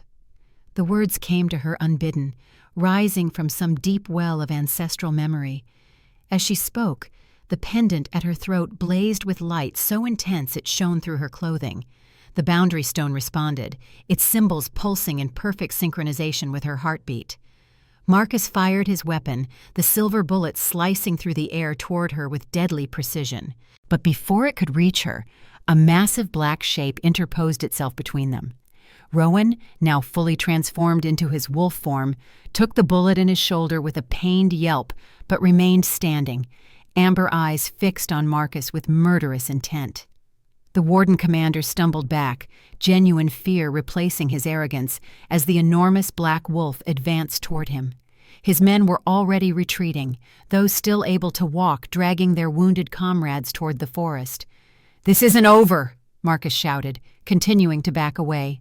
"The veil thins with or without your cooperation. The ancients will find another way through." "Not in my lifetime," Ellie replied, one hand pressed to the boundary stone, the other gripping the staff that now pulsed with steady light. "Not on Hayes land." With a final look of impotent rage, Marcus turned and fled after his men, disappearing into the trees. Ellie wanted to pursue, to ensure he couldn't threaten them again, but the boundary stone held her in place, the connection between them too important to break. Solomon limped to her side, his weathered face pale with blood loss, but his eyes clear. "Well done, girl," he said softly. "Eleonora would be proud." The massive black wolf that was Rowan circled back to them, his gait slightly uneven from the bullet wound in his shoulder. Despite his fearsome appearance, Ellie felt no fear as he approached. Instead, a sense of completion, of rightness, washed over her as he pressed his massive head against her free hand. "He needs healing," she said to Solomon, feeling the wolf's pain through their strengthening mental connection. "That will have to wait," Solomon replied grimly. "Look." He pointed toward the forest beyond the clearing, where an unnatural darkness was gathering, a void in reality that seemed to absorb light rather than merely block it. The air around this darkness rippled like heat waves above summer pavement, distorting everything beyond it. "The veil," Solomon explained unnecessarily. "Cain's interference has accelerated the thinning. What you're seeing is the boundary between worlds becoming visible as it weakens." The darkness pulsed, expanding slightly before contracting again, as if testing the limits of its confinement. Within its depths, Ellie thought she could see movement, shapes that made no sense to human eyes, geometries that shouldn't be possible in three-dimensional space. "The ancients," she whispered, understanding now why generations of Haze women had dedicated their lives to keeping that darkness contained. The malevolence emanating from the void was palpable, a hunger so vast and alien it defied comprehension. Rowan growled, the sound vibrating through his massive frame as he positioned himself protectively before her, facing the darkness with fearless determination. "The stone is responding to you," Solomon observed, nodding toward the boundary marker that continued to pulse with blue-white light. "But it needs more to fully restore the boundary. It needs the bond." "How?" Ellie asked, never taking her eyes from the expanding darkness. "What do I do?" "The ritual requires both Guardian and Alpha, joined in purpose and power." He glanced significantly at Rowan's wolf form. "It requires blood freely given, mixed at the stone under the open sky." The wolf turned his amber eyes to her, a question evident in their depths, despite his inhuman form. Through their tenuous mental connection, she felt his concern, not for himself, but for her. The bond would change them both, linking their fates irrevocably. "Will it stop that?" she asked Solomon, nodding toward the pulsating darkness that seemed to grow more substantial with each passing moment. "It should restore the boundary to its full strength," he confirmed. "But Ellie, you must understand what this means. Once bonded to an alpha, your life becomes tied to his. His joys, his pains, his triumphs and defeats, you'll feel them all, and he'll feel yours. There's no breaking such a bond, not while either of you lives." The pendant burned against her skin, not painfully but insistently, urging her toward the decision that had always been her destiny. The staff in her hand pulsed in rhythm with her heartbeat, connecting her to generations of Haze women who had stood at this same stone and made this same choice. "My grandmother," she said suddenly. "She was bonded to Gabriel Blackwood when the wardens wounded him." "She felt it too," Solomon finished for her. "The damage to his wolf form affected her human one. It's why she aged so rapidly in her later years, why her strength failed before her time." His expression was grave. "That's the risk you take, child. The price of the guardian's role." Ellie looked into Rowan's amber eyes, seeing in them not just the predator but the man. The alpha who had shown gentleness to his nephew, who had given his blood to heal enemies, who had taken a silver bullet meant for her without hesitation. "I choose the bond," she said, the words emerging with calm certainty.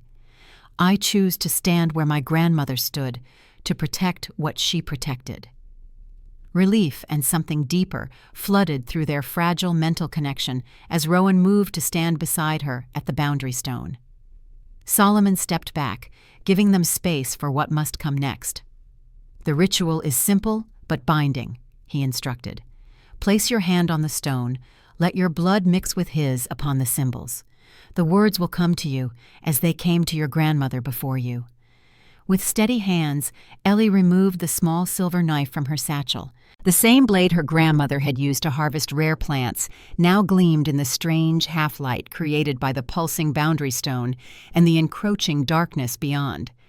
She pressed her palm flat against the stone's weathered surface, feeling the ancient power within it respond to her touch. With one swift motion, she drew the blade across her palm, deep enough to draw blood but not to cause lasting harm. The red droplets fell onto the stone symbols, which flared brighter in response. Rowan placed his massive paw beside her hand, and Ellie carefully drew the blade across his pad, releasing dark wolf blood that mingled with her own on the ancient rock. The moment their blood combined, the pendant at her throat flared with blinding intensity, and the boundary stone itself seemed to come alive beneath their touch. Words rose unbidden to her lips, an ancient oath passed down through generations of Haze blood. Between worlds I stand, guardian of the veil. To the Alpha I bind my power, my purpose, my protection. Where he walks, I walk. What he defends, I defend. Two natures, one purpose. By blood and bond, by silver and stone, I seal this covenant until death releases us. Rowan's response came not in words, but in a howl that shook the clearing, a sound of such primal power that the trees themselves seemed to bend away from it. Through their rapidly strengthening mental connection, Ellie felt his oath, his commitment to protect her, and the boundary she guarded for as long as breath remained in his body. The mingled blood on the stone began to glow with the same blue-white light as her pendant, spreading outward along the carved symbols until the entire monolith blazed like a fallen star. The light continued to expand, rushing outward in a perfect circle that encompassed the clearing and beyond, a wave of power that pushed back against the encroaching darkness. Where light met void, reality itself seemed to warp and twist, the two forces struggling for dominance. For one terrifying moment, Ellie thought the darkness might prevail, as tendrils of impossible geometry reached through the light toward the stone, toward her. Then she felt it, the full power of the pack flowing through Rowan and into her through their newly forged bond. Not just Rowan's strength, but Lawrence's wisdom, Talon's courage, and dozens of others, their minds touching hers briefly as they lent their collective will to her purpose. The Guardian's staff blazed in her grip, channeling this combined power through her and into the boundary stone. The wave of light surged forward with renewed force, driving the darkness back step by step until, with a sound like reality itself tearing and then mending, the void collapsed in upon itself and vanished. In its place, the forest appeared normal again, sunlight filtering through leaves, birds cautiously resuming their songs as if nothing extraordinary had happened.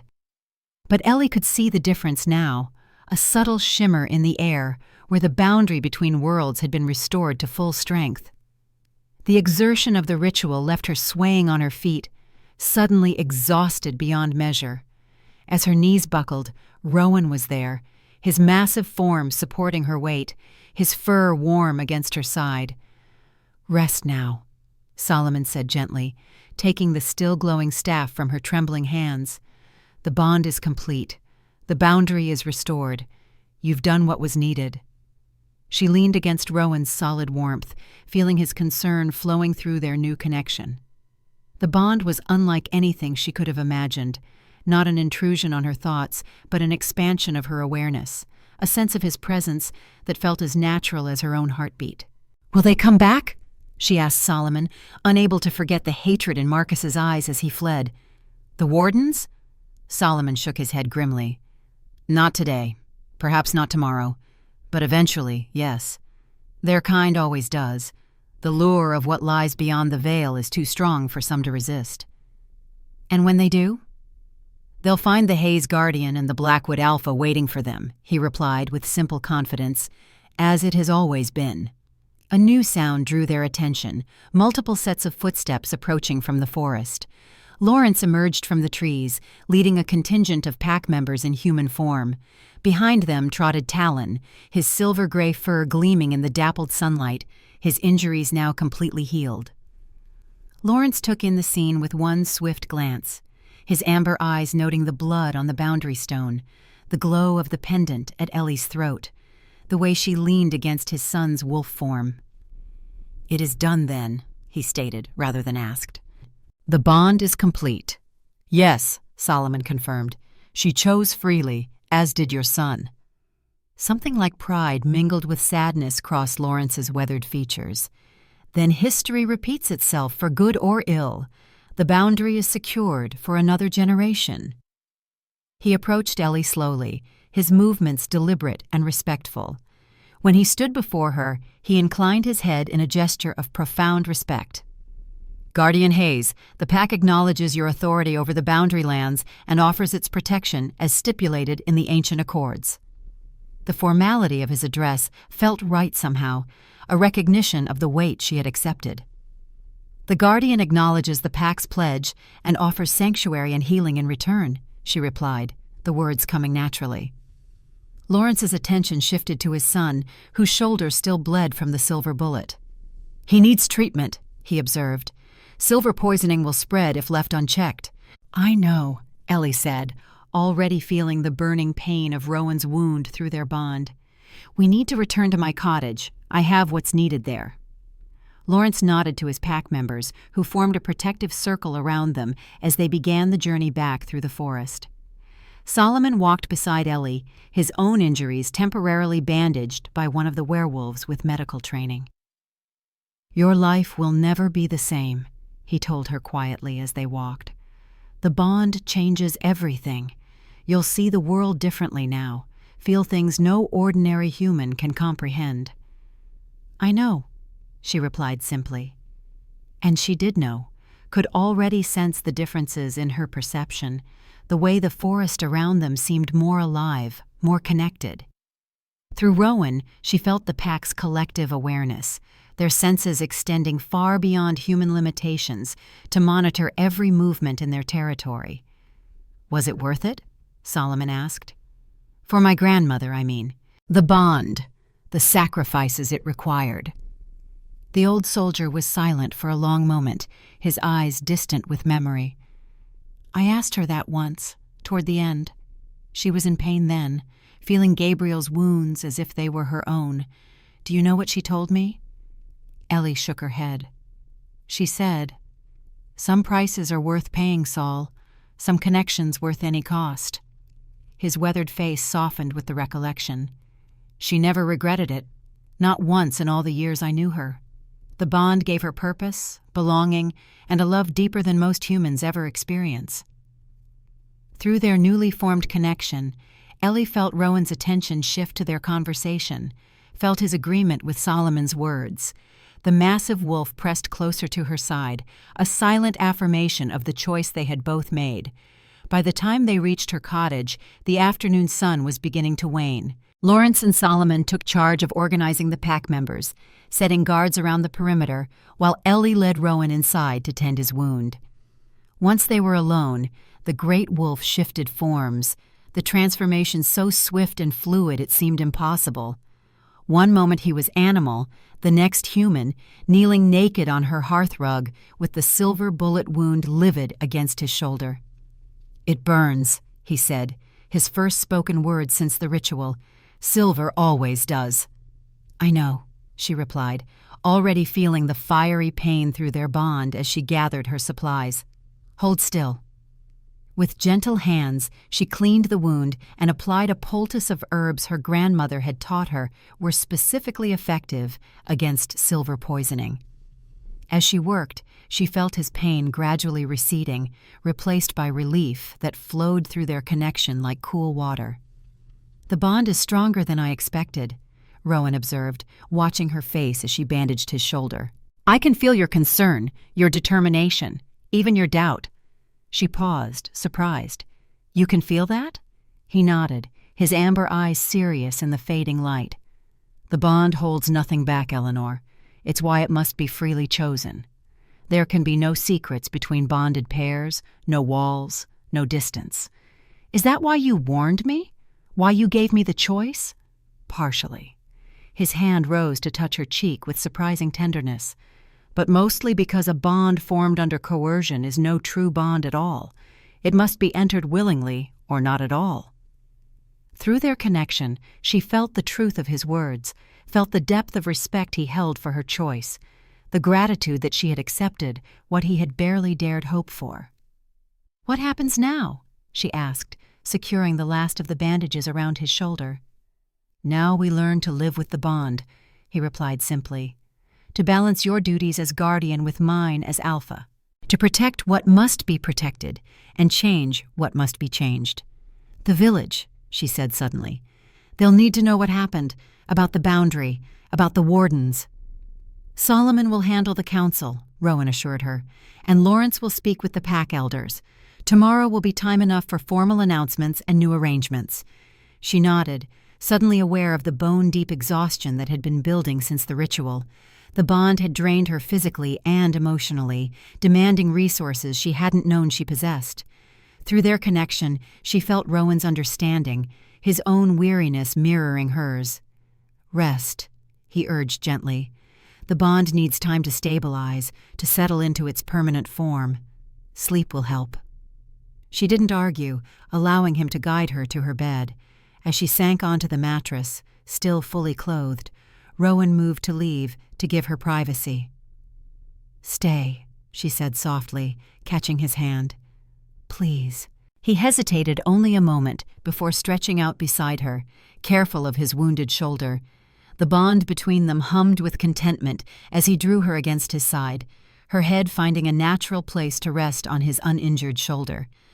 "When I was a child," she murmured, sleep already pulling at the edges of her consciousness, "my grandmother told me stories about women who could speak to wolves, who walked between worlds and kept the darkness at bay. I thought they were just fairy tales." His chuckle rumbled through his chest beneath her ear. "The best fairy tales are true, Eleanor. They're just watered down for those who aren't ready to believe." She smiled against his skin, feeling the steady rhythm of his heart, keeping time with her own. Through the cottage window, she could see the first stars appearing in the darkening sky, a reminder that night would come, but morning would follow. Always the cycle, always the balance. "My grandmother said something else," she remembered, fighting to stay awake a moment longer. "She said our family has always understood the balance, that in nature, it's not always the strong who survive, but those wise enough to adapt." Rowan's arm tightened around her protectively. "Your grandmother was a wise woman. She prepared you better than you knew." "For the bond?" she asked, her eyes growing heavier. "For everything," he replied softly, pressing a gentle kiss to her forehead. "For the boundary, for the wardens, for the pack, for me." Through their connection, she felt the truth of his words, felt the certainty that whatever challenges lay ahead, they would face them together, guardian and alpha, human and wolf, bound by choice and blood and something deeper than either. As sleep claimed her at last, Ellie's final thought was of her grandmother, imagining the old woman's approving smile. The Hayes women had always stood at the boundary between worlds, maintaining the balance when others would let it fall. Now she had taken her place in that long line, accepting both the burden and the gift that came with her heritage. The pendant at her throat, no longer burning with ritual fire but warm with steady purpose, rested against her skin like an old friend. The boundary was secure, the veil between worlds restored to its proper strength. For tonight, at least, the darkness would stay where it belonged, and the Alpha would guard the Guardian's sleep. Tomorrow would bring its own challenges, but tonight, for the first time since her grandmother's death, Eleanor Hayes was exactly where she belonged.